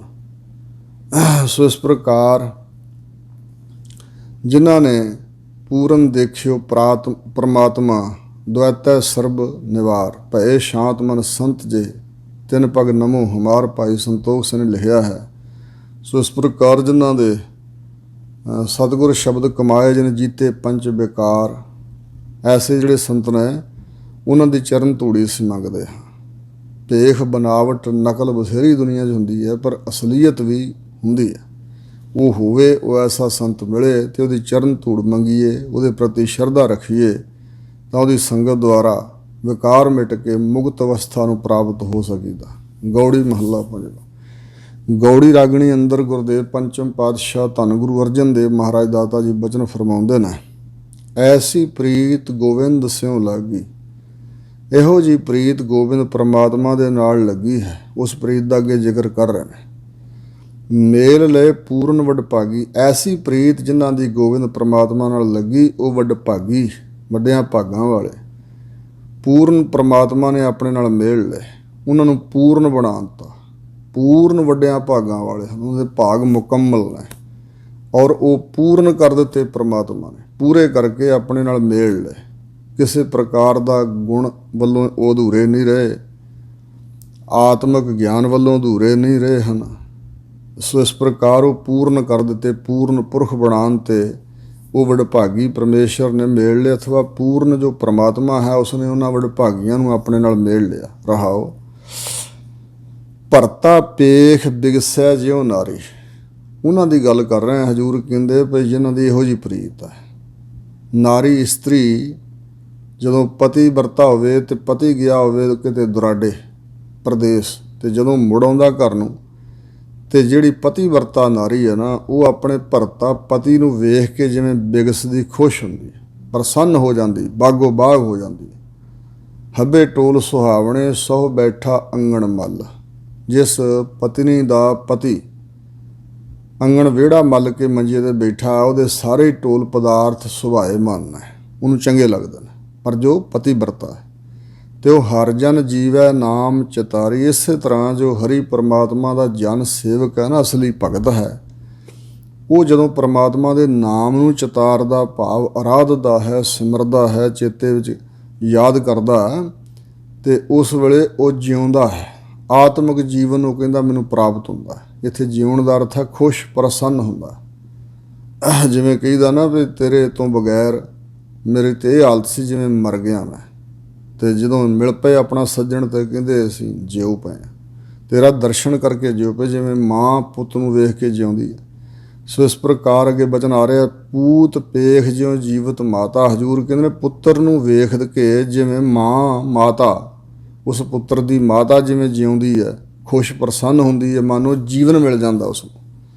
ਓਤ ਪੋਤ ਜਨ ਹਰਸਿਉ ਰਾਤਾ, ਇਸੇ ਪ੍ਰਕਾਰ ਜਿਹੜਾ ਜਨ ਹੈ ਨਾ, ਵਾਹਿਗੁਰੂ ਦਾ ਭਗਤ ਹੈ, ਉਹ ਹਰੀ ਪਰਮਾਤਮਾ ਨਾਲ ਇੰਜ ਰਤਿਆ ਹੋਇਆ, ਰੰਗਿਆ ਹੋਇਆ, ਮਿਲਿਆ ਹੋਇਆ ਜਿਵੇਂ ਤਾਣਾ ਅਤੇ ਪੇਟਾ। ਸੋ ਇਸ ਪ੍ਰਕਾਰ ਭਗਤ ਜਨਾ ਪ੍ਰਭ ਮਾਂ ਪਿਓ ਬੇਟਾ, ਭਗਤ ਜਨਾ ਹਰ ਮਾਂ ਪਿਓ ਬੇਟਾ। ਅਤੇ ਇਸੇ ਪ੍ਰਕਾਰ ਓਤ ਪੋਤ ਤਾਣਾ ਪੇਟਾ ਜਿਵੇਂ ਹੁੰਦਾ, ਤਾਣੇ ਦਾ ਅਤੇ ਪੇਟੇ ਦਾ ਆਪਸ ਵਿੱਚ ਸੰਬੰਧ ਆ, ਉਹ ਦੋਵੇਂ ਰਲ ਕੇ ਕੱਪੜਾ ਬਣਦਾ। ਇਸੇ ਤਰ੍ਹਾਂ ਜਿਵੇਂ ਆਪਸ ਵਿੱਚ ਉਹ ਤਦਾਕਾਰ ਹੁੰਦੇ ਨੇ, ਮਿਲੇ ਹੋਏ ਨੇ, ਇਸੇ ਤਰ੍ਹਾਂ ਜਿਹੜਾ ਜਨ ਆ ਵਾਹਿਗੁਰੂ ਦਾ, ਵਾਹਿਗੁਰੂ ਪਰਮਾਤਮਾ ਦੇ ਵਿੱਚ ਹੀ ਰੰਗਿਆ ਰਹਿੰਦਾ। ਸੋ ਇਸ ਪ੍ਰਕਾਰ ਪਰਮਾਤਮਾ ਜਨ ਦੇ ਵਿੱਚ ਹੈ ਅਤੇ ਜਨ ਪਰਮਾਤਮਾ ਵਿੱਚ। ਲੋਭੀ ਆਨੰਦ ਕਰੈ ਪੇਖ ਧਨਾ, ਇਸ ਅਵਸਥਾ ਨੂੰ ਕਬੀਰ ਜੀ ਨੇ ਇੰਝ ਵੀ ਕਿਹਾ, ਸੁਨ ਸਖੀ ਪੀ ਮੈਂ ਜੀਓ ਬਸੈ, ਜੀ ਮੈਂ ਬਸੈ ਕਿ ਪੀਓ, ਜੀਓ ਪੀਓ ਬੂਝੋ ਨਹੀਂ, ਘਟ ਮੈਂ ਜੀਓ ਕਿ ਪੀਓ। ਕਬੀਰ ਜੀ ਕਹਿੰਦੇ ਹੈ ਸਖੀ ਭਾਵ ਮਹਾਤਮਾ ਜੀ ਸੁਣੋ, ਹੁਣ ਤਾਂ ਇਹੋ ਜਿਹੀ ਅਵਸਥਾ ਹੈ ਭਈ ਜਿੰਦ ਪਰਮਾਤਮਾ ਵਿੱਚ ਵਸਦੀ ਹੈ ਜਾਂ ਪਰਮਾਤਮਾ ਜਿੰਦ ਵਿੱਚ ਵਸ ਰਿਹਾ, ਇਹ ਪਤਾ ਹੀ ਨਹੀਂ ਲੱਗਦਾ ਕਿ ਇਸ ਘਟ ਹਿਰਦੇ ਦੇ ਅੰਦਰ ਜੀਵਾਤਮਾ ਹੈ ਕਿ ਪਰਮਾਤਮਾ, ਕਿਉਂਕਿ ਦੋਵੇਂ ਮਿਲੇ ਹੋਏ ਨੇ, ਜਿਵੇਂ ਪਾਣੀ 'ਚ ਪਾਣੀ ਮਿਲਿਆ ਹੋਇਆ। ਸੋ ਇਸ ਪ੍ਰਕਾਰ ਭਗਤ ਵਾਹਿਗੁਰੂ ਵਿੱਚ ਆ, ਵਾਹਿਗੁਰੂ ਭਗਤ ਵਿੱਚ ਸਮਾਇਆ ਹੋਇਆ। ਲੋਭੀ ਆਨੰਦ ਕਰੈ ਪੇਖ ਧਨਾ, ਜਿਵੇਂ ਕੋਈ ਧਨ ਦਾ ਲੋਭੀ ਆਦਮੀ ਜਦੋਂ ਉਹਨੂੰ ਧਨ ਬਹੁਤਾ ਪ੍ਰਾਪਤ ਹੁੰਦਾ ਅਤੇ ਧਨ ਨੂੰ ਵੇਖ ਕੇ ਜਿਵੇਂ ਉਹ ਬਾਗੋ ਬਾਗ ਹੋ ਜਾਂਦਾ, ਖੁਸ਼ ਪ੍ਰਸੰਨ ਹੋ ਜਾਂਦਾ ਹੈ, ਆਨੰਦ ਕਰਦਾ ਹੈ, ਮੰਗਲਾਚਾਰ ਉਹਦੇ ਅੰਦਰ ਖੇੜਾ ਜਿਹਾ ਆ ਜਾਂਦਾ। ਜਨ ਚਰਨ ਕਮਲ ਸਿਉ ਲਾਗੋ ਮਨਾ, ਇਸੇ ਤਰ੍ਹਾਂ ਜਿਹੜਾ ਜਨ ਹੈ ਵਾਹਿਗੁਰੂ ਦਾ ਭਗਤ ਹੈ, ਉਹਦਾ ਮਨ ਹਮੇਸ਼ਾ ਵਾਹਿਗੁਰੂ ਦੇ ਕਮਲ ਵਰਗੇ ਸੋਹਣੇ ਚਰਨਾਂ ਨਾਲ, ਕਮਲ ਸਰੀਖੇ ਚਰਨਾਂ ਨਾਲ, ਕਮਲ ਵਿੱਚ ਨਿਰਲੇਪਤਾ ਹੈ, ਕਮਲ ਵਿੱਚ ਖੁਸ਼ਬੂ ਹੈ, ਕਮਲ ਵਿੱਚ ਸੁੰਦਰਤਾ ਹੈ, ਇਹ ਤਾਂ ਦ੍ਰਿਸ਼ਟਾਂਤ ਦਿੱਤੇ ਜਾਂਦੇ ਨੇ। ਵੈਸੇ ਕਮਲ ਵਾਹਿਗੁਰੂ ਦੇ ਚਰਨਾਂ, ਸਤਿਗੁਰਾਂ ਦੇ ਚਰਨਾਂ ਦੀ ਬਰਾਬਰਤਾ ਨਹੀਂ ਕਰ ਸਕਦਾ। ਇਹ ਸਿਰਫ ਕਮਲ ਦੀ ਸੁੰਦਰਤਾ, ਉਹਦੇ ਅੰਦਰ ਖੁਸ਼ਬੋਈ ਅਤੇ ਉਹਦੀ ਨਿਰਲੇਪਤਾ ਆਦਿਕ ਜਿਹੜੇ ਗੁਣ ਨੇ, ਉਹਨਾਂ ਕਰਕੇ ਕਮਲ ਦੇ ਨਾਲ ਤਸ਼ਬੀਹ ਦਿੱਤੀ ਜਾਂਦੀ ਚਰਨਾਂ ਦੀ। ਸੋ ਸੋਹਣੇ ਚਰਨਾਂ ਦੇ ਨਾਲ ਦਾ ਮਨ ਜੁੜਿਆ ਹੋਇਆ, ਬਿਸਰ ਨਹੀਂ ਇੱਕ ਤਿਲ ਦਾਦਾਰ। ਸੋ ਇੰਝ ਉਹ ਬੇਨਤੀ ਕਰਦਾ ਹੈ ਕਿ ਹੇ ਦਾਤਾਂ ਦੇਣ ਵਾਲੇ ਦਾਤਾਰ ਵਾਹਿਗੁਰੂ, ਇੱਕ ਤਿਲ ਜਿੰਨਾ ਸਮਾਂ ਵੀ, ਭੋਰਾ ਕੁ ਸਮਾਂ ਵੀ ਸੱਚੇ ਪਾਤਸ਼ਾਹ ਮੇਰੀ ਯਾਦ ਵਿੱਚੋਂ ਤੁਸੀਂ ਵਿਸਰੋ ਨਾ।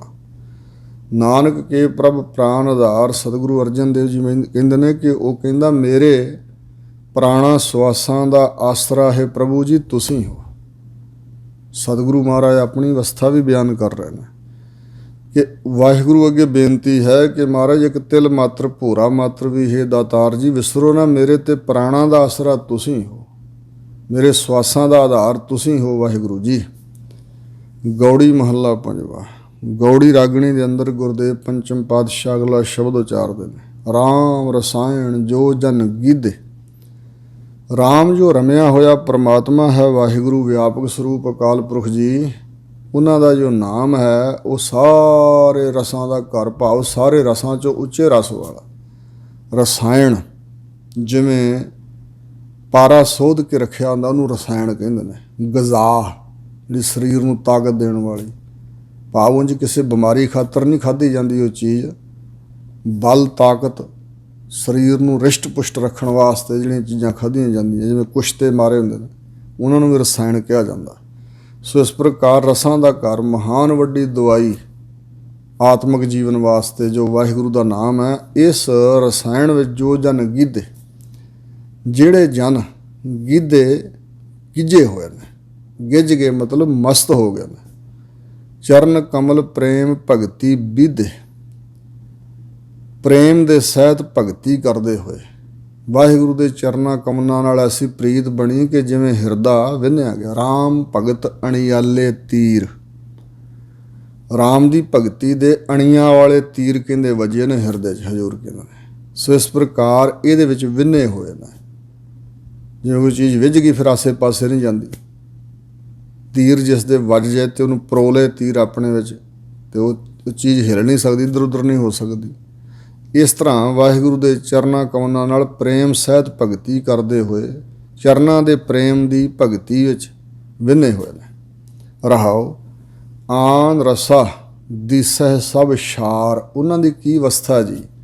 ਤਾਂ ਹਜ਼ੂਰ ਕਹਿੰਦੇ ਨੇ ਹੋਰ ਜਿਹੜੇ ਰਸ ਨੇ ਨਾ ਵਾਹਿਗੁਰੂ ਦੇ ਸਿਮਰਨ ਤੋਂ ਬਗੈਰ ਜਿੰਨੇ ਵੀ, ਚਾਹੇ ਉਹ ਜ਼ੁਬਾਨ ਨਾਲ ਟੱਚ ਕਰਕੇ ਰਸ ਦਿੰਦੇ ਨੇ, ਖਾਣ ਪੀਣ ਵਾਲੇ ਹਨ, ਚਾਹੇ ਵਿਕਾਰਾਂ ਦਾ ਰਸ ਹੈ, ਚਾਹੇ ਅੱਖਾਂ ਨਾਲ ਵੇਖਣ ਵੂਖਣ ਦਾ ਰਸ ਹੈ, ਕੰਨਾਂ ਨਾਲ ਸੁਣਨ ਦਾ ਰਸ ਹੈ, ਨਿੰਦਿਆ ਦਾ, ਇਹ ਸਾਰੇ ਜਿਹੜੇ ਰਸ ਨੇ ਨਾ ਉਹਨਾਂ ਨੂੰ ਸਭ ਛਾਰ ਸਵਾਹ ਰੂਪ ਹੀ ਦਿਖਾਈ ਦਿੰਦੇ ਨੇ।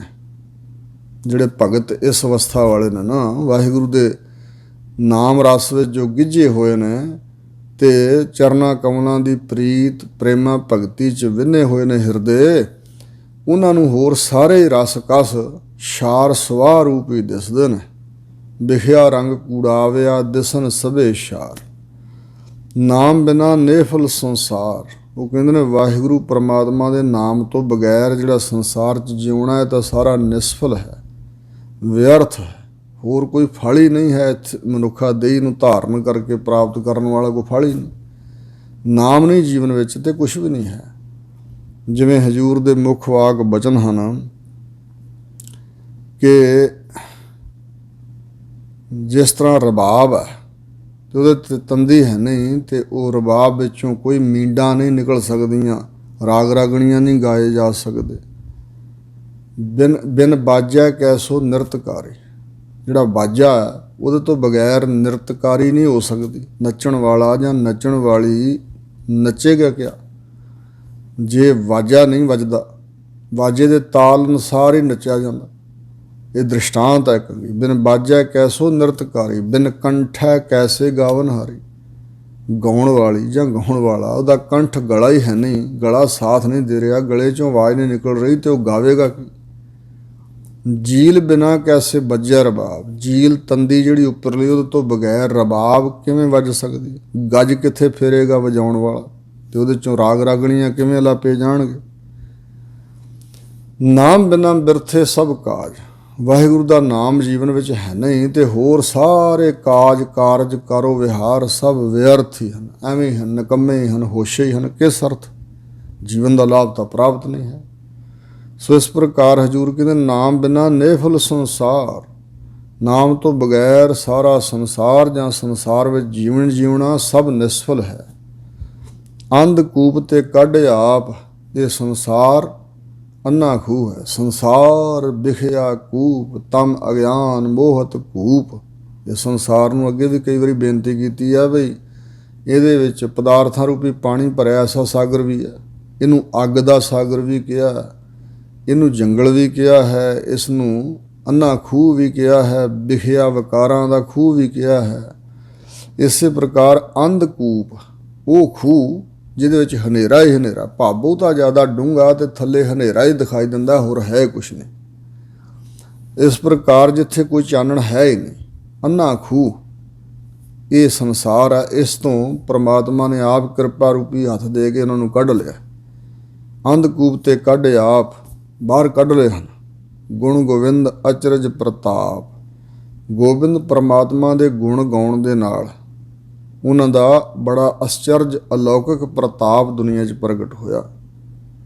ਗੋਬਿੰਦ ਪ੍ਰਮਾਤਮਾ ਦੇ ਗੁਣ ਗਾਉਣੇ ਹੀ ਵੱਡਾ ਪ੍ਰਤਾਪ ਹੈ, ਅਚਰਜ ਪ੍ਰਤਾਪ ਹੈ, ਅਚਰਜ ਪ੍ਰਤਾਪ ਹੈ, ਹੈਰਾਨੀ ਕੁਨ ਪ੍ਰਤਾਪ ਹੈ। ਵਣ ਤ੍ਰਿਣ ਤ੍ਰਿਭਵਨ ਪੂਰਨ ਗੋਪਾਲ, ਉਹ ਇਸ ਅਵਸਥਾ 'ਚ ਖੇਡਦੇ ਨੇ ਵੀ ਸਾਰੇ ਵਣ ਬਿਰਸ਼ ਜੋ ਹਨ ਇਹਨਾਂ ਵਿੱਚ ਵੀ ਪ੍ਰਮਾਤਮਾ ਸਮਾਇਆ ਹੋਇਆ। ਜਿਹੜੇ ਤ੍ਰਿਣ ਕੱਖ ਤੀਲੇ ਹਨ ਇਹਨਾਂ ਵਿੱਚ ਵੀ ਪ੍ਰਮਾਤਮਾ ਸਮਾਇਆ ਹੋਇਆ। ਤਿੰਨਾਂ ਭਵਨਾਂ ਵਿੱਚ ਹੀ ਜਿੰਨੇ ਜੀਵ ਹਨ ਤੇ ਜਿੰਨੀ ਇਹ ਖਲਾਦਕ ਹੈ, ਧਰਤੀ ਆਕਾਸ਼ ਸਭ ਕੁਛ ਤਿੰਨਾਂ ਭਵਨਾਂ ਵਿੱਚ ਹੀ ਸ੍ਰਿਸ਼ਟੀ ਨੂੰ ਪਾਲਣ ਵਾਲਾ ਗੋਪਾਲ ਪੂਰਨ ਹੈ, ਵਿਆਪਕ ਹੈ ਪੂਰਨ ਤੌਰ 'ਤੇ।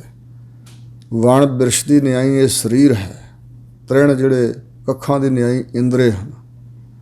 ਤੇ ਇਸ ਪ੍ਰਕਾਰ ਜਿਹੜੇ ਮਾਇਆ ਦੇ ਤਿੰਨਾਂ ਗੁਣਾਂ ਦਾ ਪ੍ਰਭਾਵ ਵੀ ਮਨ 'ਤੇ ਹੈ, ਰਜੋ ਤਮੋ ਸਤੋ ਗੁਣ ਸਭਨ, ਇਹ ਤ੍ਰਿਗੁਣੀ ਜਿਹੜਾ ਸੰਸਾਰ ਹੈ ਸਾਰਾ, ਇਹਦੇ ਵਿੱਚ ਵੀ ਪਰਮਾਤਮਾ ਪੂਰਨ ਤੌਰ 'ਤੇ ਸਮਾਇਆ ਹੋਇਆ ਹੈ। ਬ੍ਰਹਮ ਪਸਾਰ ਜੀ ਸੰਗ ਦਇਆਲ, ਉਹਨਾਂ ਦੀ ਇਹ ਅਵਸਥਾ ਹੈ ਕਿ ਸਾਰੇ ਪਾਸੇ ਬ੍ਰਹਮ ਦਾ ਹੀ ਖਿਲਾਰਾ, ਬ੍ਰਹਮ ਦਾ ਹੀ ਪਸਾਰਾ, ਸਾਰਾ ਬ੍ਰਹਮ ਹੀ ਪਸਰਿਆ, ਸਭ ਹੈ ਬ੍ਰਹਮ, ਬ੍ਰਹਮ ਹੈ ਪਸਰਿਆ, ਮਨ ਬੀਜਿਆ ਖਾਵਾਰੇ। ਜੀ ਸੰਗ ਦਇਆਲ, ਤੇ ਉਹ ਦਿਆਲੂ ਬ੍ਰਹਮ ਜਿਹੜਾ ਨਾ ਪ੍ਰਮਾਤਮਾ ਸਾਡੀ ਜੀਵ ਆਤਮਾ ਦੇ ਅੰਗ ਸੰਗੀ, ਸਾਰੇ ਜੀਆਂ ਦੇ ਸੰਗ ਸਾਥ ਹੀ ਵਸਦਾ ਹੈ, ਪਰੇ ਤਾਂ ਹੈ ਨਹੀਂ, ਸਾਰੇ ਜੀਆਂ ਤੋਂ ਪਰੇ ਨਹੀਂ ਹੈ, ਹੈ ਸਾਰਿਆਂ ਦੇ ਸੰਗ ਸਾਥ, ਪਰ ਪ੍ਰਾਪਤ ਨਹੀਂ ਹੈ। ਕਹੋ ਨਾਨਕ ਸਾ ਕਥਨੀ ਸਾਰ, ਸਤਿਗੁਰੂ ਅਰਜਨ ਦੇਵ ਮਹਾਰਾਜ ਕਹਿੰਦੇ ਨੇ ਉਹੀ ਕਥਨੀ ਸਾਰ ਸ੍ਰੇਸ਼ਟ ਹੈ, ਮਾਨ ਲੇਤ ਜਿਸ ਸਿਰਜਣਹਾਰ। ਜਿਸ ਕਥਨੀ ਨੂੰ ਸਿਰਜਣਹਾਰ ਪ੍ਰਮਾਤਮਾ ਮੰਨ ਲੈਂਦਾ, ਭਾਵ ਪ੍ਰਵਾਨ ਕਰ ਲੈਂਦਾ, ਉਹ ਬੋਲ ਬੋਲੇ ਹੀ, ਉਹ ਕਥਨੀ ਕੀਤੀ, ਉਹ ਗੱਲਾਂ ਕਹੀਆਂ ਹੀ ਸਾਰ ਸ੍ਰੇਸ਼ਟ ਹਨ, ਜਿਨ੍ਹਾਂ ਨੂੰ ਪ੍ਰਮਾਤਮਾ ਸਿਰਜਣਹਾਰ ਰਚਣਹਾਰ ਜੋ ਵਾਹਿਗੁਰੂ ਹੈ ਉਹ ਮੰਨ ਲੈਂਦਾ ਹੈ, ਪ੍ਰਵਾਨ ਕਰ ਲੈਂਦਾ। ਜਿਹੜੀ ਗੱਲ ਉਹਦੇ ਦਰ 'ਤੇ ਪ੍ਰਵਾਨ ਚੜ੍ਹ ਜਾਂਦੀ ਉਹ ਹੀ ਸ੍ਰੇਸ਼ਟ ਹੈ। ਤੇ ਸਾਰ ਦਾ ਅਰਥ ਇਹ ਵੀ ਕੀਤਾ ਕਿ ਉਸ ਕਥਨੀ ਨੂੰ, ਸਿਫਤ ਸਲਾਹ ਵਾਲੀ ਜਿਹੜੀ ਵਾਹਿਗੁਰੂ ਦੇ ਨਾਮ ਦੀ ਕਥਨੀ ਹੈ ਨਾ, ਗੁਰਾਂ ਦੀ ਬਾਣੀ ਆਦਿ, ਇਸ ਨੂੰ ਸਾਰ ਸੰਭਾਲ ਲੈ ਹਿਰਦੇ 'ਚ, ਜਿਹੜੀ ਕਥਨੀ ਨੂੰ ਸਿਰਜਣਹਾਰ ਪ੍ਰਮਾਤਮਾ ਕਬੂਲ ਕਰਦਾ ਹੈ। ਗੌੜੀ ਮਹੱਲਾ ਪੰਜਵਾ। ਗੌੜੀ ਰਾਗਣੀ ਦੇ ਅੰਦਰ ਪੰਚਮ ਪਾਤਸ਼ਾਹ ਸ਼ਹੀਦਾਂ ਦੇ ਸਰਤਾਜ ਧੰਨ ਗੁਰੂ ਅਰਜਨ ਦੇਵ ਮਹਾਰਾਜ ਦੇ ਪਵਿੱਤਰ ਮੁਬਾਰਕ ਬੋਲ ਬਚਨ ਹਨ। ਨਿਤ ਪ੍ਰਤ ਨਾਵਣ ਰਾਮ ਸਰ ਕੀਜੈ, ਨਿਤਾ ਪ੍ਰਤੀ ਰੋਜ਼ ਰੋਜ਼ ਜਿਹੜਾ ਰਾਮ ਸਰ ਹੈ ਨਾ, ਜਿੱਥੇ ਰਾਮ ਦੀ ਭਗਤੀ ਹੁੰਦੀ ਹੈ, ਸਰ ਸਰੋਵਰ, ਉੱਥੇ ਜਿੱਥੇ ਰਾਮ ਦੀ ਭਗਤੀ ਦਾ ਸਰੋਵਰ ਹੈ, ਨਾਮ ਰੂਪੀ ਸਰੋਵਰ ਕਹਿ ਲਓ, ਜਾਂ ਜਿੱਥੇ ਨਾਮ ਜਪਿਆ ਜਾਂਦਾ ਹੈ ਸਤਸੰਗਤ, ਉਹਦੇ ਵਿੱਚ ਨਿਤ ਪ੍ਰਤੀ ਨਹਾਉਣਾ ਕਰੋ, ਨਿਤ ਪ੍ਰਤੀ ਇਸ਼ਨਾਨ ਕਰਨਾ ਚਾਹੀਦਾ। ਝੋਲ ਮਹਾਰਸ ਹਰ ਅੰਮ੍ਰਿਤ ਪੀਜੈ, ਝੋਲ ਦਾ ਅਰਥ ਇਹ ਹੈ ਹਿਲਾਉਣਾ, ਜਿਵੇਂ ਪਾਣੀ ਦੇ ਵਿੱਚ ਬੂਰ ਆਦਿਕ ਉੱਤੇ ਹੁੰਦਾ, ਹਿਲਾ ਕੇ ਉਹਨੂੰ ਪਰੇ ਕਰਕੇ ਤੇ ਥੱਲੇ ਨਿਰਮਲ ਜਲ ਪੀਤਾ ਜਾਂਦਾ। ਸੋ ਇਸ ਪ੍ਰਕਾਰ ਜਿਹੜਾ ਝੋਲ ਹਿਲਾ ਕੇ, ਭਾਵ ਪ੍ਰੇਮ ਦੇ ਸਹਿਤ ਹਰੀ ਪਰਮੇਸ਼ਰ ਦਾ ਜਿਹੜਾ ਮਹਾਨ ਰਸ ਹੈ, ਵਾਹਿਗੁਰੂ ਜੀ ਦੇ ਨਾਮ ਦਾ ਅੰਮ੍ਰਿਤ ਰਸ, ਉਹਨੂੰ ਪੀਣਾ ਚਾਹੀਦਾ ਹੈ। ਰਹਾਉ ਨਿਰਮਲ ਉਦਕ ਗੋਵਿੰਦ ਕਾ ਨਾਮ, ਨਿਰਮਲ ਉਜਲ ਤੇ ਪਵਿੱਤਰ, ਉਦਕ ਦਾ ਅਰਥ ਹੈ ਜਲ। ਸੋ ਗੋਵਿੰਦ ਪਰਮੇਸ਼ਰ ਦਾ ਨਾਮ ਹੀ ਉਜਲ ਪਵਿੱਤਰ ਜਲ ਹੈ। ਮੱਜਨ ਕਰਤ ਪੂਰਨ ਸਭ ਕਾਮ, ਇਸ ਨਿਰਮਲ ਜਲ ਦੇ ਵਿੱਚ ਮਨ ਕਰਕੇ ਜਿਹੜਾ ਮੱਜਨ ਕਰਨਾ, ਇਸ਼ਨਾਨ ਕਰਨਾ, ਪੁਰਬਾਂ ਦੇ ਸਮੇਂ ਦਾ ਇਸ਼ਨਾਨ ਹੈ ਇਹ ਜਿਹੜਾ ਮਨ ਕਰਕੇ ਕਰਨਾ। ਮੱਜਨ ਕਰਤ ਪੂਰਨ ਸਭ ਕਾਮ, ਇਹਦੇ ਵਿੱਚ ਇਸ਼ਨਾਨ ਕਰਨ ਦੇ ਨਾਲ ਸਾਰੇ ਲੋਕ ਪਰਲੋਕ ਦੇ ਕਾਰਜ ਪੂਰੇ ਹੋ ਜਾਂਦੇ ਨੇ, ਸਾਰੇ ਕੰਮ ਪੂਰੇ ਹੋ ਜਾਂਦੇ ਨੇ, ਕੋਈ ਕੰਮ ਅਧੂਰਾ ਨਹੀਂ ਰਹਿ ਜਾਂਦਾ। ਵਿਵਹਾਰਕ ਕੰਮ ਵੀ ਤੇ ਪਰਮਾਰਥਕ ਕਾਰਜ ਵੀ ਪੂਰੇ ਹੋ ਜਾਂਦੇ ਨੇ। ਸੰਤ ਸੰਗ ਤਹਿ ਗੋਸ਼ਟ ਹੋਏ, ਉਥੇ ਉਸ ਅਵਸਥਾ ਜਾਂ ਉੱਥੇ ਸਤਸੰਗਤ ਵਿੱਚ ਜਿਹੜੇ ਰੱਬ ਦੇ ਸੰਤ ਨੇ ਨਾ, ਸੰਤਾਂ ਦੇ ਸੰਗ ਸਾਥ ਉੱਥੇ ਗੋਸ਼ਟੀ ਹੁੰਦੀ ਹੈ, ਵਿਚਾਰ ਹੁੰਦੀ ਹੈ। ਸੰਤ ਮਿਲਿਆ ਕਿਛ ਸੁਣੀਏ ਕਹੀਏ। ਸੋ ਇਸ ਪ੍ਰਕਾਰ ਜਿਹੜੀ ਗੋਸ਼ਟੀ ਪਰਮਾਤਮਾ ਦੀ ਵਿਚਾਰ ਆ ਉੱਥੇ ਹੁੰਦੀ ਹੈ, ਅਤੇ ਉਹਦੇ ਦੁਆਰਾ ਫਿਰ ਕੀ ਮਿਲਦਾ ਜੀ? ਕੋਟ ਜਨਮ ਕੇ ਕਿਲ ਵਿਖ ਖੋਏ। ਜਿਹੜੇ ਉਹ ਗੋਸ਼ਟੀ ਕਰਦੇ ਨੇ, ਰੱਬ ਦੀਆਂ ਗੱਲਾਂ ਪੁੱਛਦੇ ਨੇ, ਵਿਚਾਰਦੇ ਨੇ, ਸੁਣਦੇ ਨੇ, ਉਹਨਾਂ ਦੇ ਕਰੋੜਾਂ ਜਨਮਾਂ ਦੇ ਬੱਜਰ ਪਾਪ ਖੋਏ ਨਾਸ ਹੋ ਜਾਂਦੇ ਨੇ। ਸਿਮਰ ਹੈ ਸਾਧ ਕਰ ਹੈ ਆਨੰਦ। ਸਾਧੂ ਹਨ ਜੋ ਵਾਹਿਗੁਰੂ ਦਾ ਸਿਮਰਨ ਕਰਦੇ ਹਨ। ਸਿਮਰਨ ਕਰਨ ਵਾਲੇ ਜਿਹੜੇ ਵਾਹਿਗੁਰੂ ਦੇ ਸਾਧੂ ਹਨ, ਉਹ ਸਿਮਰਨ ਕਰਦੇ ਹੋਏ ਕਰਦੇ ਹਨ ਆਨੰਦ ਦੀ ਪ੍ਰਾਪਤੀ। ਉਹ ਆਨੰਦ ਮਾਣਦੇ ਹਨ।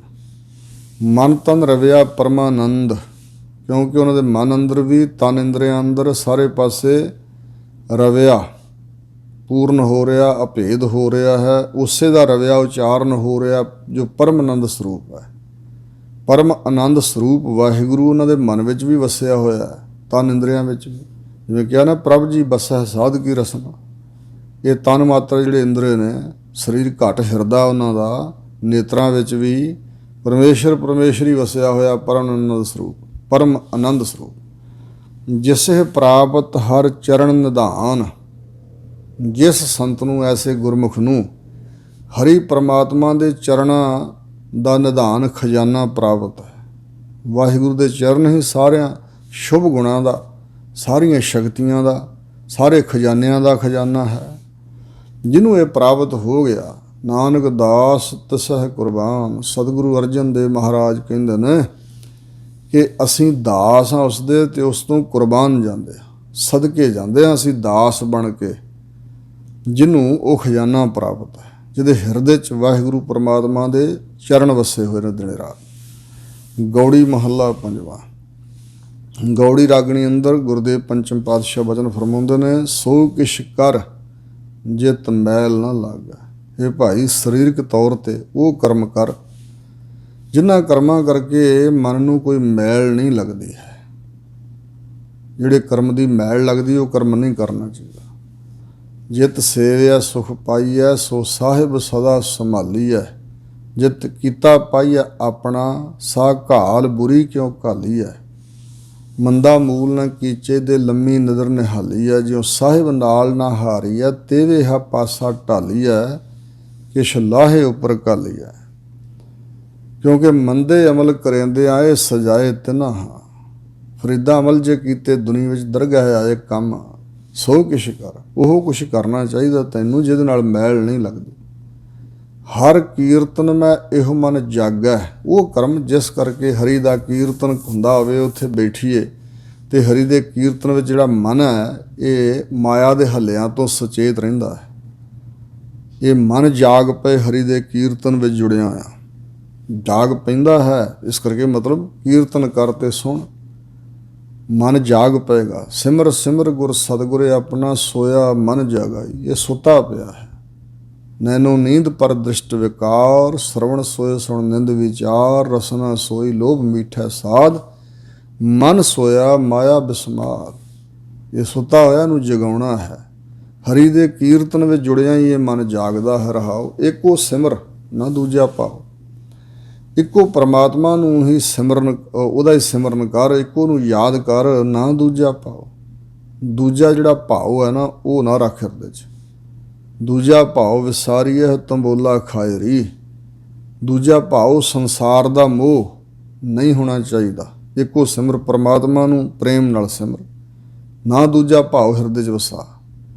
ਸੰਤ ਸੰਗ ਜਪ ਕੇਵਲ ਨਾਉ। ਸੰਤ ਜਨਾਂ ਦੀ ਸੰਗਤ ਵਿੱਚ ਮਿਲ ਕੇ ਕੇਵਲ ਤੇ ਕੇਵਲ ਪਰਮੇਸ਼ਰ ਦਾ ਨਾਮ ਜਪ। ਹਜ਼ੂਰ ਪਰਮਾਰਥਕ ਸਾਧਨਾ ਵਿੱਚੋਂ ਇਹ ਸਭ ਤੋਂ ਸ਼੍ਰੋਮਣੀ ਸਾਧਨ ਸਾਨੂੰ ਦੱਸ ਰਹੇ ਨੇ।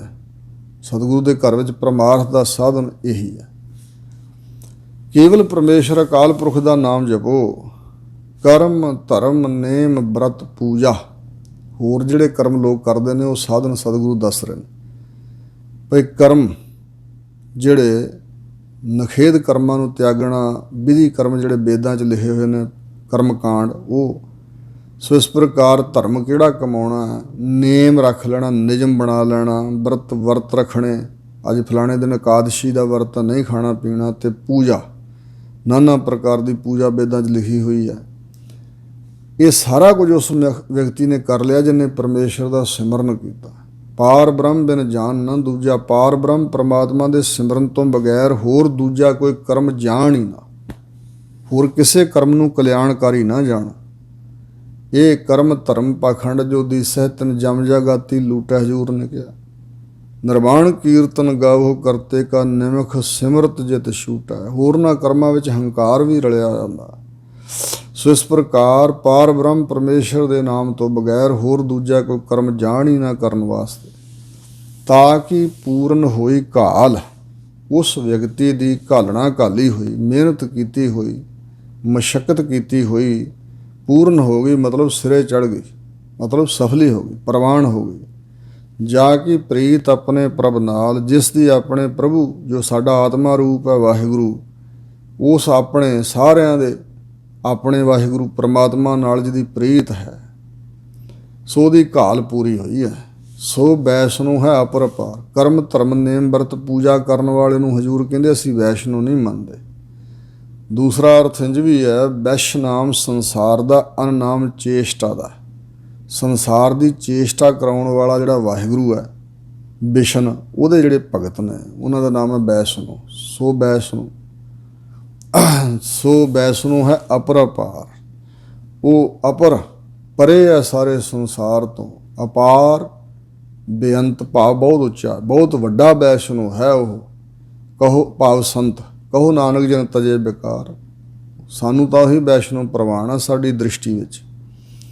ਸੋ ਇਸ ਪ੍ਰਕਾਰ ਜਿਸ ਨੇ ਵਿਕਾਰਾਂ ਨੂੰ ਛੱਡ ਦਿੱਤਾ ਹੈ, ਜਿਸ ਨੇ ਵਿਕਾਰ ਨਹੀਂ ਹਿਰਦੇ 'ਚ ਰਹਿਣ ਦਿੱਤੇ, ਵਿਕਾਰਾਂ ਨੂੰ ਕੁਤਰਾ ਕੁਤਰਾ ਕਰ ਦਿੱਤਾ, ਟੁਕੜੇ ਟੁਕੜੇ ਕਰ ਦਿੱਤਾ, ਮਾਰ ਕੇ ਭਜਾ ਦਿੱਤੇ ਹਨ ਹਿਰਦੇ 'ਚੋਂ, ਤਿਆਗ ਦਿੱਤੇ ਹਨ, ਉਹੀ ਵੈਸ਼ਨੋ ਹੈ, ਅਪਰਪਾਰ ਪ੍ਰਮਾਤਮਾ ਦਾ ਸਰੂਪ ਹੈ।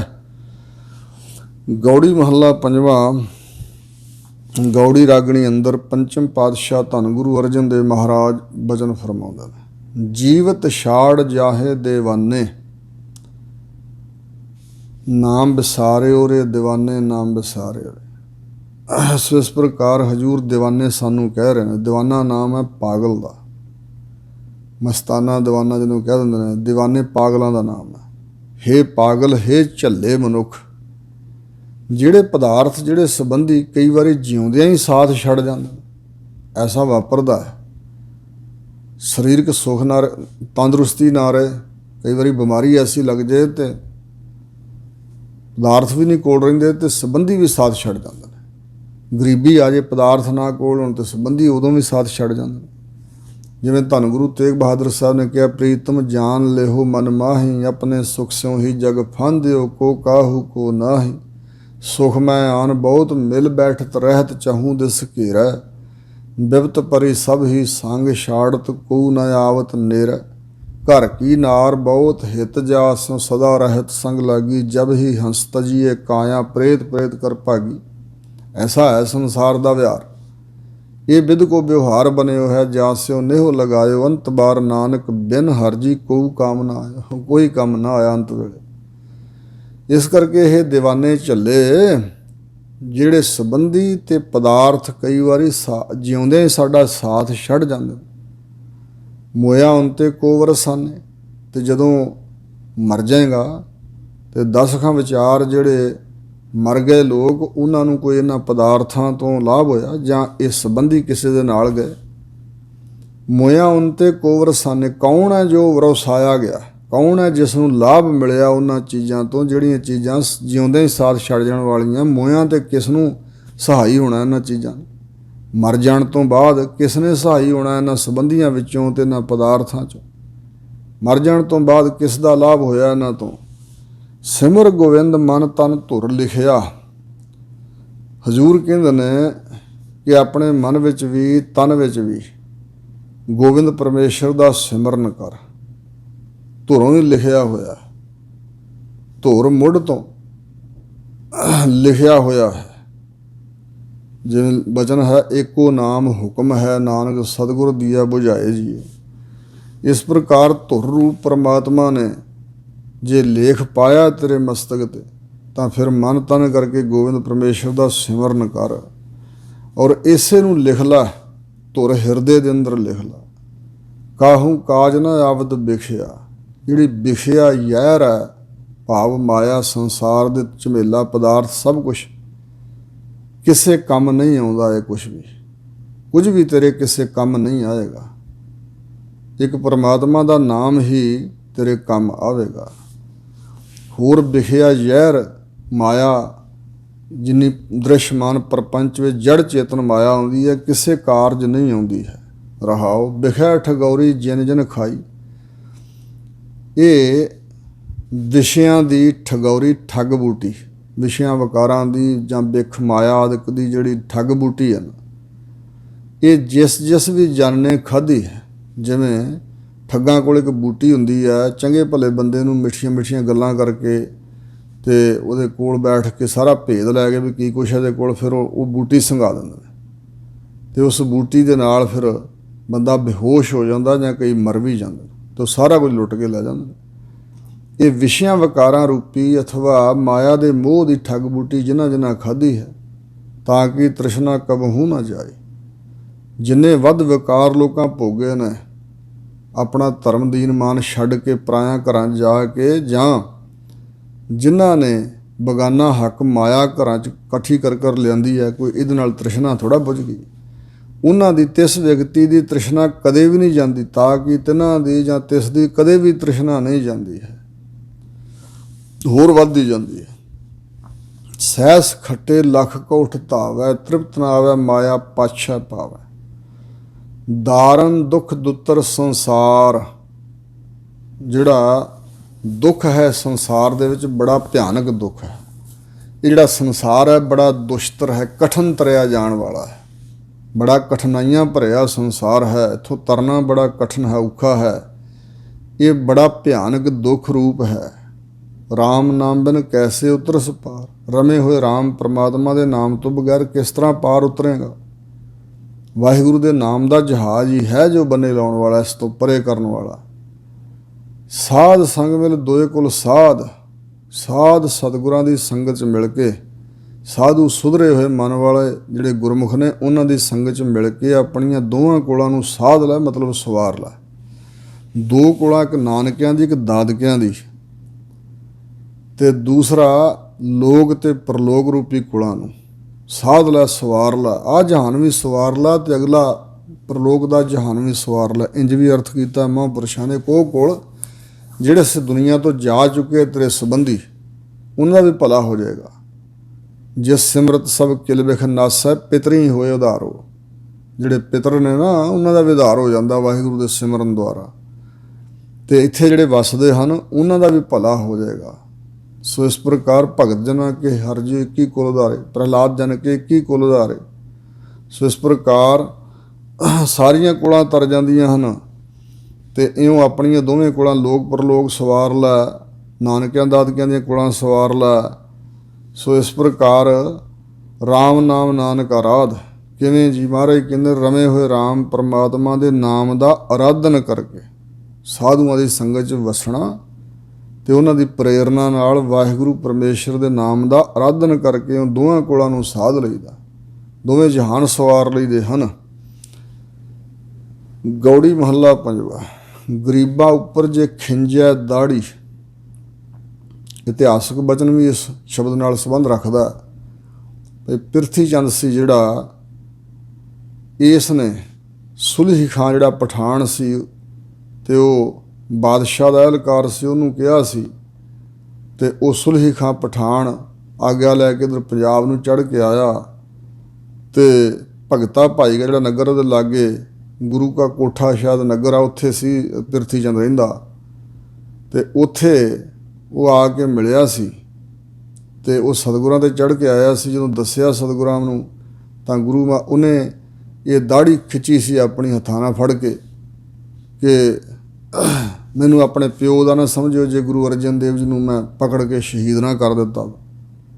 ਸੋ ਇਸ ਪ੍ਰਕਾਰ ਪ੍ਰਿਥੀ ਚੰਦ ਕਹਿੰਦਾ ਸੀ ਵੀ ਮੈਨੂੰ ਕੁਛ ਨਹੀਂ ਮਿਲਿਆ, ਉਹ ਕਹਿੰਦਾ ਸੀ ਵੀ ਮੈਂ ਵੀ ਕੁਛ ਪ੍ਰਾਪਤ ਕਰਨਾ ਸੀ, ਜੇ ਮੈਨੂੰ ਪ੍ਰਾਪਤੀ ਕੁਛ ਨਹੀਂ ਹੋਇਆ। ਤਾਂ ਇਸ ਪ੍ਰਕਾਰ ਜਦੋਂ ਉਹ ਆਇਆ ਤਾਂ ਸਤਿਗੁਰੂ ਮਹਾਰਾਜ ਨੂੰ ਦੱਸਿਆ ਗਿਆ ਵੀ ਚੜ੍ਹ ਕੇ ਆ ਰਿਹਾ। ਤਾਂ ਹਜ਼ੂਰ ਕਹਿੰਦੇ ਵੀ ਜਿਹੜਾ ਗਰੀਬਾਂ ਦੇ ਉੱਪਰ, ਸਤਿਗੁਰੂ ਮਹਾਰਾਜ ਨੂੰ ਆਪਣੇ ਬਾਰੇ ਤੇ ਕੋਈ ਫਿਕਰ ਨਹੀਂ ਹੈ ਵੀ ਜੇ ਗਰੀਬ ਸਿੱਖ ਜਿਹੜੇ ਗਰੀਬ ਬਣੇ ਨੇ ਅੰਦਰੋਂ ਆਜਿਜ਼ ਨਿਮਾਣੇ, ਇਹਨਾਂ ਦੇ ਉੱਪਰ ਜਿਹੜਾ ਦਾੜੀ ਖਿੱਚਦਾ, ਖਿੰਜਿਆ ਦਾੜੀ, ਜਿਹੜੀ ਦਾੜੀ ਖਿੱਚਦੀ ਹੈ, ਇਹ ਵੀ ਅਰਥ ਕੀਤਾ ਵਿਦਵਾਨਾਂ ਨੇ, ਜਿਹੜੀ ਦਾੜੀ ਗਰੀਬਾਂ ਉੱਪਰ ਖਿੱਚਦੀ ਹੈ। ਪਾਰ ਬ੍ਰਹਮ ਸਾ ਅਗਨ ਮੈਂ ਸਾੜੀ, ਪਾਰ ਬ੍ਰਹਮ ਪਰਮੇਸ਼ਰ ਉਸ ਦਾੜੀ ਨੂੰ ਅੱਗ 'ਚ ਸਾੜ ਦਿੰਦਾ। ਭਾਵ ਉਸ ਦਾੜੀ ਵਾਲੇ ਵਿਅਕਤੀ ਨੂੰ, ਜਿਹੜੀ ਦਾੜੀ ਖਿੱਚਦੀ ਹੈ, ਭਾਵ ਮਨੁੱਖ, ਜਿਵੇਂ ਬਚਨਾ ਨਾਨਕ ਸੇ ਦਾੜੀਆਂ ਸੱਚੀਆਂ ਜੇ ਗੁਰ ਚਰਨੀ ਲਗਨ। ਹੁਣ ਉਹ ਦਾੜੀਆਂ ਵਾਲੇ ਬੰਦੇ ਨੇ ਨਾ ਜਿਹੜੇ ਗੁਰੂ ਮਹਾਰਾਜ ਦੇ ਚਰਨੀ ਲੱਗਦੇ ਨੇ, ਉਹੀ ਦਾੜੀਆਂ ਸੱਚੀਆਂ ਦਾੜੀਆਂ ਵਾਲੇ ਹੋ ਗਏ ਜਿਹੜੇ ਗੁਰੂ ਚਰਨਾਂ ਨਾਲ ਲੱਗਦੇ। ਇੱਥੇ ਵੀ ਇਹ ਅਰਥ ਹੈ। ਪਾਰ ਬ੍ਰਹਮ ਪਰਮੇਸ਼ਰ ਉਸ ਦਾੜੀ ਵਾਲੇ ਵਿਅਕਤੀ ਨੂੰ, ਜਿਹੜੀ ਦਾੜੀ ਗਰੀਬਾਂ 'ਤੇ ਖਿੱਚਦੀ ਹੈ, ਜਾਂ ਖਿੱਚ ਕੇ ਦਾੜੀ ਕਸਮਾਂ ਖਾਂਦਾ ਵੀ ਮੈਂ ਮਾਰ ਦਿਆਂਗਾ, ਖਤਮ ਕਰ ਦਿਆਂਗਾ, ਮੇਰੀ ਦਾੜੀ ਪੁੱਟ ਦਿਓ, ਵੱਢ ਦਿਓ ਜੇ ਮੈਂ ਇੰਜ ਨਾ ਕਰ ਦਿੱਤਾ ਤਾਂ। ਇਹ ਜਿਹੜਾ ਹੰਕਾਰ 'ਚ ਆ ਕੇ ਦਾੜੀ ਖਿੱਚਦਾ ਅਤੇ ਜਿਹੜੀ ਦਾੜੀ ਖਿੱਚਦੀ ਹੈ, ਪਾਰ ਬ੍ਰਹਮ ਪਰਮੇਸ਼ਰ ਅੱਗ 'ਚ ਸਾੜ ਦਿੰਦਾ।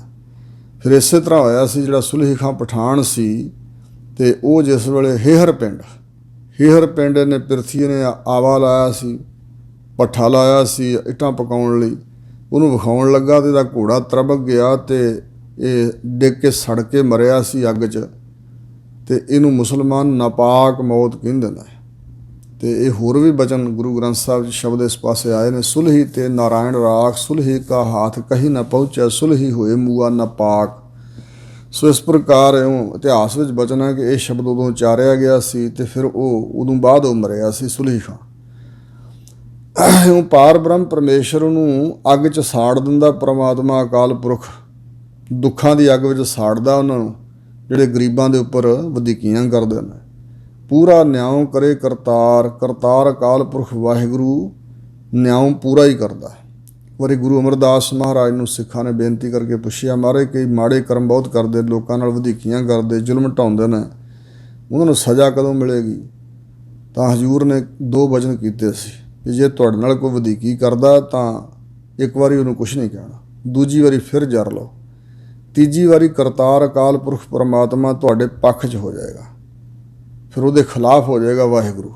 ਅਤੇ ਦੂਜਾ ਵਚਨ ਇਹ ਕੀਤਾ ਸੀ ਕਿ ਪਰਮੇਸ਼ਰ ਅਕਾਲ ਪੁਰਖ ਦੀ ਚੱਕੀ ਚੱਲਦੀ ਬਹੁਤ ਸਹਿਜੇ ਹੈ ਪਰ ਪੀਸਦੀ ਬੜਾ ਬਰੀਕ ਹੈ। ਜਦੋਂ ਇਹ ਦਾਣੇ ਚੱਕੀ ਥੱਲੇ ਆਉਣਗੇ ਨਾ ਅਤੇ ਬਹੁਤ ਬਰੀਕ ਪੀਸੇ ਜਾਣਗੇ। ਜਿਹੜੇ ਮਾੜੇ ਕਰਮ ਕਰਦੇ ਲੋਕ, ਇਹਨਾਂ ਦਾ ਫਲ ਤਾਂ ਇਹਨਾਂ ਨੂੰ ਮਿਲੇਗਾ ਹੀ। ਪਰਮੇਸ਼ਰ ਦੀ ਚੱਕੀ ਚੱਲਦੀ ਸਹਿਜੇ ਹੈ, ਰੱਬ ਦੇ ਘਰ ਦੇਰ ਹੈ ਅੰਧੇਰ ਨਹੀਂ। ਇਹੀ ਵਚਨ ਸਤਿਗੁਰੂ ਮਹਾਰਾਜ ਇੱਥੇ ਕਰ ਰਹੇ ਨੇ ਭਈ ਪੂਰਾ ਨਿਆਂ ਕਰੇ ਕਰਤਾਰ ਦੇ ਘਰ ਵਿੱਚ ਨਿਆਂ ਪੂਰਾ ਹੀ ਹੈ। ਉੱਥੇ ਸੱਚਾ ਹੀ ਸੱਚ ਨਿਬੜਾ ਹੈ। ਵੱਡੀ ਵਡਿਆਈ ਜਾਂ ਵੱਡਾ ਨਾਉ, ਵੱਡੀ ਵਡਿਆਈ ਜਾਂ ਸੱਚ ਨਿਆਂ। ਆਪਣੇ ਦਾਸ ਕੋ ਰਾਖਣ ਹਾਰ, ਆਪਣੇ ਜਿਹੜੇ ਦਾਸ ਨੇ ਨਾ ਵਾਹਿਗੁਰੂ ਦੇ, ਉਹਨਾਂ ਦੇ ਤਾਈਂ ਰੱਖਣ ਵਾਲਾ ਹੈ ਵਾਹਿਗੁਰੂ। ਆਦਿ ਜੁਗਾਦੀ ਆਪ ਰੱਖਣ ਵਾਲੇ ਆ। ਸੋ ਇਸ ਪ੍ਰਕਾਰ ਆਪਣੇ ਦਾਸਾਂ ਦੀ ਰੱਖਿਆ ਕਰਨ ਹਾਰ ਹੈ ਪਰਮਾਤਮਾ। ਰਹਾਓ ਆਦਿ ਜੁਗਾਦ ਪ੍ਰਗਟ ਪ੍ਰਤਾਪ, ਵਾਹਿਗੁਰੂ ਅਕਾਲ ਪੁਰਖ ਦਾ ਆਦਿ ਤੋਂ ਮੁੱਢ ਤੋਂ ਹੀ, ਜੁਗਾਂ ਆਦਿਕਾਂ ਤੋਂ ਹੀ ਜਿਹੜਾ ਪ੍ਰਤਾਪ ਹੈ ਪ੍ਰਗਟ ਹੈ। ਪ੍ਰਤਾਪ ਤੁਮਾਰਾ ਦੇਖ ਕੇ ਜਮਦੂਤ ਛੱਡ ਜਾਏ। ਨਾਮ ਜਪਣ ਵਾਲੇ ਦੇ ਨੇੜੇ ਜਮਦੂਤ ਨਹੀਂ ਆ ਸਕਦੇ, ਵਾਹਿਗੁਰੂ ਦਾ ਪ੍ਰਤਾਪ ਹੀ ਹੈ। ਦਸਮ ਪਾਤਸ਼ਾਹ ਨੇ ਵੀ ਕਿਹਾ ਕਿ ਜ਼ਾਹਰ ਜ਼ਹੂਰ ਹੈ ਕਿ ਹਾਜ਼ਰ ਹਜ਼ੂਰ ਹੈ। ਜ਼ਾਹਰ ਪ੍ਰਗਟ ਜ਼ਹੂਰ ਪ੍ਰਤਾਪ ਵਾਲੇ ਹੋ, ਹਾਜ਼ਰ ਨੇੜੇ ਅਤੇ ਹਜ਼ੂਰ ਸਾਹਮਣੇ ਹੋ। ਸਾਰੀ ਕੁਦਰਤ ਜਿਹੜੀ ਮੌਲ ਰਹੀ ਹੈ, ਸੂਰਜ ਪ੍ਰਕਾਸ਼ ਰਿਹਾ, ਚੰਦਰਮਾ ਪ੍ਰਕਾਸ਼ ਰਿਹਾ ਹੈ, ਫਲ ਫੁੱਲ ਉੱਗ ਰਹੇ ਨੇ ਧਰਤੀ ਵਿੱਚੋਂ ਵੰਨ ਸੁਵੰਨੇ ਰੰਗ ਹਨ ਕੁਦਰਤ ਦੇ ਅੰਦਰ। ਇਹ ਸਾਰਾ ਪ੍ਰਤਾਪ ਵਾਹਿਗੁਰੂ ਦਾ ਹੀ ਹੈ। ਨਿੰਦਕ ਮੁਆ ਉਪਜ ਵੱਡ ਤਾਪ, ਜਿਹੜਾ ਰੱਬ ਦੇ ਪਿਆਰਿਆਂ ਦੀ ਨਿੰਦਾ ਕਰਨ ਵਾਲਾ। ਕਈ ਤਾਂ ਪਰਮੇਸ਼ਰ ਦੀ ਵੀ ਨਿੰਦਾ ਕਰਨ ਵਾਲੇ ਨੇ, ਕਹਿੰਦੇ ਐਵੇਂ ਰੱਬ ਲਈ ਫਿਰਦੇ, ਰੱਬ ਹੈ ਹੀ ਕੋਈ ਨਹੀਂ। ਸੋ ਇਸ ਪ੍ਰਕਾਰ ਜਿਹੜਾ ਨਿੰਦਕ ਹੈ ਉਹ ਮਰਿਆ, ਵੱਡਾ ਤਾਪ ਉਪਜ ਕੇ, ਬਹੁਤ ਵੱਡਾ ਤਾਪ, ਭਿਆਨਕ ਤਾਪ, ਦੁੱਖ, ਜਿਹੜਾ ਹਿਰਦੇ ਨੂੰ ਦੁੱਖ ਦੇਣ ਵਾਲਾ ਤਾਪ ਆ ਉਹ ਉਪਜਿਆ। ਅਤੇ ਉਸ ਉਪਜੇ ਹੋਏ ਤਾਪ ਕਰਕੇ ਨਿੰਦਕ ਮਰ ਗਿਆ, ਆਤਮਿਕ ਜੀਵਨ ਤੌਰ 'ਤੇ ਵੀ ਮਰ ਗਿਆ। ਤਿੰਨ ਮਾਰਿਆ ਜੇ ਰੱਖਿਆ ਨਾ ਕੋਈ। ਤਿਸ ਪਰਮਾਤਮਾ ਨੇ ਜਿਹਨੂੰ ਮਾਰਿਆ ਨਾ, ਉਸ ਨੂੰ ਫਿਰ ਕੋਈ ਰੱਖ ਨਹੀਂ ਸਕਦਾ ਹੈ। ਤਿੰਨ ਮਾਰਿਆ ਜੇ ਰੱਖਿਆ ਨਾ ਕੋਈ, ਜਿਸ ਦੇ ਮਾਰੇ ਨੂੰ ਕੋਈ ਰੱਖ ਨਹੀਂ ਸਕਦਾ, ਬਚਾ ਨਹੀਂ ਸਕਦਾ। ਆਗੇ ਪਾਛੈ ਮੰਦੀ ਸੋਏ, ਅੱਗੇ ਪ੍ਰਲੋਕ ਵਿੱਚ ਵੀ ਅਤੇ ਪਿੱਛੇ ਸਿਮਾਤ ਲੋਕ ਵਿੱਚ ਵੀ ਉਹਦੀ ਸੋਏ ਜਿਹੜੀ ਖਬਰ ਹੈ ਹਮੇਸ਼ਾ ਮੰਦੀ ਹੀ ਹੋਏਗੀ। ਦੁਨੀਆ 'ਚ ਉਹਦੀ ਮੰਦੀ ਖਬਰ ਹੀ ਫੈਲਦੀ ਹੈ। ਭਾਵ ਨੰਦਾ ਆਪਣੇ ਦਾਸ ਰਾਖਿਆ ਕੰਠ ਲਾਏ। ਆਪਣੇ ਦਾਸ ਦੇ ਤਾਈਂ ਸੇਵਕ ਦੇ ਤਾਈਂ ਪਰਮਾਤਮਾ ਅਭੇਦ ਨਿਸ਼ਚਾ ਰੂਪੀ ਕੰਠ ਗਲੇ ਨਾਲ ਲਾ ਕੇ ਰੱਖਦਾ, ਗਲੇ ਨਾਲ ਲਾ ਕੇ ਰੱਖਿਆ ਕਰਦਾ ਹੈ। ਵਾਹਿਗੁਰੂ ਸੰਭਾਲਦਾ। ਇੱਥੇ ਲੋਕ ਸੰਸਾਰੀ ਇਹ ਅਰਥ ਕੱਢਣਗੇ ਵੀ ਭਗਤਾਂ ਨੂੰ ਮਰਨ ਨਹੀਂ ਦਿੰਦਾ। ਨਹੀਂ, ਸਰੀਰਕ ਤੌਰ 'ਤੇ ਉਹ ਰਹਿੰਦੇ ਨਹੀਂ, ਸ਼ਹੀਦ ਵੀ ਹੁੰਦੇ ਨੇ, ਪਰ ਪਰਮਾਤਮਾ ਆਪਣੇ ਗਲੇ ਨਾਲ ਲਾ ਕੇ ਰੱਖਦਾ ਉਹਨਾਂ ਨੂੰ। 84 ਲੱਖ ਜੂਨਾਂ ਦੇ ਗੇੜੇ 'ਚ ਨਹੀਂ ਪਾਉਂਦਾ, ਤ੍ਰਿਗਤ ਟੇਢੀਆਂ ਮੇਢੀਆਂ ਜੂਨਾਂ 'ਚ ਪਾ ਕੇ ਨਹੀਂ ਮਾਰਦਾ, ਦੁੱਖ ਦਿੰਦਾ, ਭੁਆਈ ਨਹੀਂ ਫਿਰਦਾ ਹੈ। ਅਤੇ ਜਦੋਂ ਉਹਨਾਂ 'ਤੇ ਤਸੀਹੇ ਦਿੱਤੇ ਜਾਂਦੇ ਨੇ ਉਹ ਸ਼ਹੀਦ ਹੁੰਦੇ ਸਰੀਰਕ ਤੌਰ 'ਤੇ, ਸਰੀਰ ਨਹੀਂ ਰਹਿੰਦਾ ਪਰ ਆਤਮਾ ਨੂੰ ਕੋਈ ਦੁੱਖ ਨਹੀਂ ਹੁੰਦਾ। ਸੋ ਇਸ ਪ੍ਰਕਾਰ ਆਪਣੇ ਦਾਸਾਂ ਨੂੰ ਵਾਹਿਗੁਰੂ ਰੱਖਦਾ ਕੰਠ ਨਾਲ ਲਾ ਕੇ। ਸਰਣ ਨਾਨਕ ਹਰ ਨਾਮ ਧਿਆਏ। ਇਸ ਕਰਕੇ ਹਜ਼ੂਰ ਕਹਿੰਦੇ ਨੇ ਤਾਂ ਰੱਖਦਾ, ਉਹ ਪ੍ਰਮਾਤਮਾ ਦੀ ਸ਼ਰਨ ਵਿੱਚ ਰਹਿੰਦੇ ਹੋਏ ਹਰੀ ਦੇ ਪ੍ਰਮਾਤਮਾ ਦੇ ਨਾਮ ਨੂੰ ਧਿਆਉਂਦੇ ਨੇ। ਹਰੀ ਦਾ ਨਾਮ ਧਿਆ ਕੇ ਸਿਮਰ ਕੇ ਵਾਹਿਗੁਰੂ ਦੀ ਸ਼ਰਨ ਵਿੱਚ ਸਮਾਏ ਰਹਿੰਦੇ ਨੇ। ਗੌੜੀ ਮਹੱਲਾ ਪੰਜਵਾਂ। ਗੌੜੀ ਰਾਗਣੀ ਅੰਦਰ ਗੁਰਦੇਵ ਪੰਚਮ ਪਾਤਸ਼ਾਹ ਮਹਾਰਾਜ ਬਚਨ ਫਰਮਾ ਰਹੇ ਨੇ, ਮਹਿਜਰ ਝੂਠਾ ਕੀ ਤੋਨ ਆਪ। ਮਹਿਜਰ ਫਾਰਸੀ ਭਾਸ਼ਾ ਦਾ ਸ਼ਬਦ ਹੈ ਮਹਿਜ਼ਰ, ਅਤੇ ਉਹਨੂੰ ਮੇਜਰਨਾਮਾ ਵੀ ਕਹਿ ਦਿੰਦੇ ਨੇ। ਮੇਜਰਨਾਮਾ ਕੀ ਹੋਇਆ ਭਈ, ਜਿਹੜਾ ਗੋਇੰਦਾ ਖੱਤਰੀ ਸੀ ਇਹ ਨਗਰ ਵਸਾਉਂਦਾ ਸੀ ਬਿਆਸ ਦਰਿਆ ਦੇ ਕੰਢੇ 'ਤੇ, ਪਰ ਰਾਤ ਨੂੰ ਭੂਤ ਪ੍ਰੇਤ ਢਾਹ ਦਿੰਦੇ ਸੀ, ਕੰਧਾਂ ਟੱਟਦੀਆਂ ਸੀ।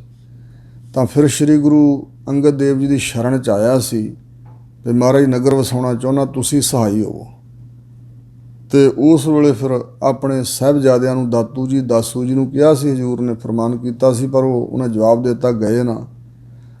ਤਾਂ ਫਿਰ ਸ਼੍ਰੀ ਅਮਰਦਾਸ ਬਾਬਾ ਜੀ ਨੂੰ ਜੋ ਉਦੋਂ ਸੇਵਕ ਸਨ ਗੁਰੂ ਅੰਗਦ ਦੇਵ ਜੀ ਨੇ ਇਹਨਾਂ ਵੱਲ ਇਸ਼ਾਰਾ ਕੀਤਾ। ਇਹਨਾਂ ਉਸੇ ਵੇਲੇ ਕਮਰ ਕੱਸ ਲਈ।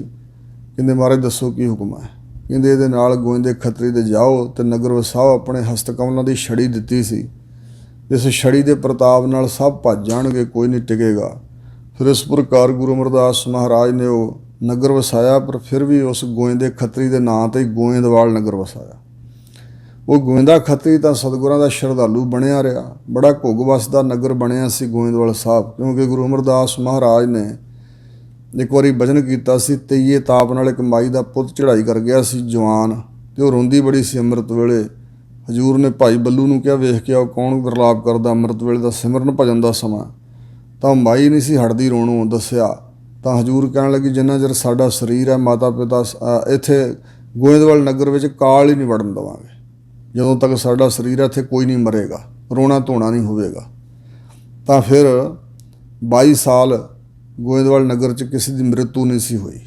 ਇਸ ਤਰ੍ਹਾਂ ਬਹੁਤ ਦੁਨੀਆ ਸੰਗਤਾਂ ਇੱਥੇ ਆ ਵਸੀਆਂ ਸਨ, ਬੜਾ ਘੁੱਗ ਵਸਦਾ ਨਗਰ ਬਣਿਆ। ਅਤੇ ਗੋਇੰਦਾ ਖੱਤਰੀ ਆਪ ਤਾਂ ਸ਼ਰਧਾਲੂ ਰਿਹਾ, ਪਰ ਜਦੋਂ ਇਸ ਸੰਸਾਰ ਤੋਂ ਚਲਾ ਗਿਆ ਉਹਦੀ ਘਰਵਾਲੀ ਨੇ ਇੱਕ ਪਾਲਕ ਪੁੱਤਰ ਬਣਾਇਆ ਸੀ।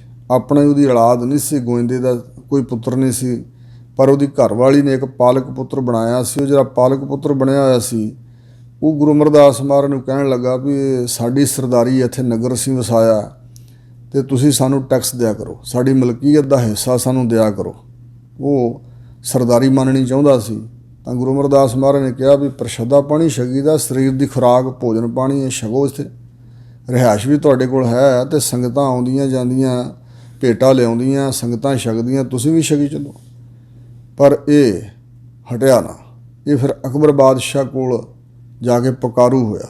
ਇਹ ਮੇਜਰਨਾਮਾ ਕੀ ਹੁੰਦਾ, ਜਿਹੜਾ ਕੋਈ ਵਿਅਕਤੀ ਲੈ ਕੇ ਜੇ ਆਪਣੀ ਫਰਿਆਦ 'ਤੇ ਕੋਈ ਪੰਚਾਇਤ ਦੇ ਲੋਕਾਂ ਕੋਲੋਂ ਦਸਖਤ ਕਰਾ ਕੇ ਸਾਰਿਆਂ ਦੀ ਹਾਮੀ ਭਰਾ ਕੇ ਅਤੇ ਉਹ ਲਿਖਤ ਜਿਹੜੀ ਕਰਕੇ ਅਤੇ ਉੱਥੇ ਲੈ ਕੇ ਜਾਏ ਸਰਕਾਰੀ ਦਰਬਾਰੇ, ਉਹਨੂੰ ਮੇਜਰਨਾਮਾ ਪੁਰਾਣੇ ਸਮੇਂ 'ਚ ਕਿਹਾ ਜਾਂਦਾ ਸੀ। ਮੇਜਰਨਾਮਾ ਇਹ ਮਹਿਜਰ ਸ਼ਬਦ ਹੈ ਫਾਰਸੀ ਦਾ, ਉੱਥੋਂ ਹੀ ਬਣਿਆ ਮੇਜਰਨਾਮਾ, ਅਤੇ ਇੱਥੇ ਵੀ ਮਹਿਜਰ ਸ਼ਬਦ ਵਰਤਿਆ।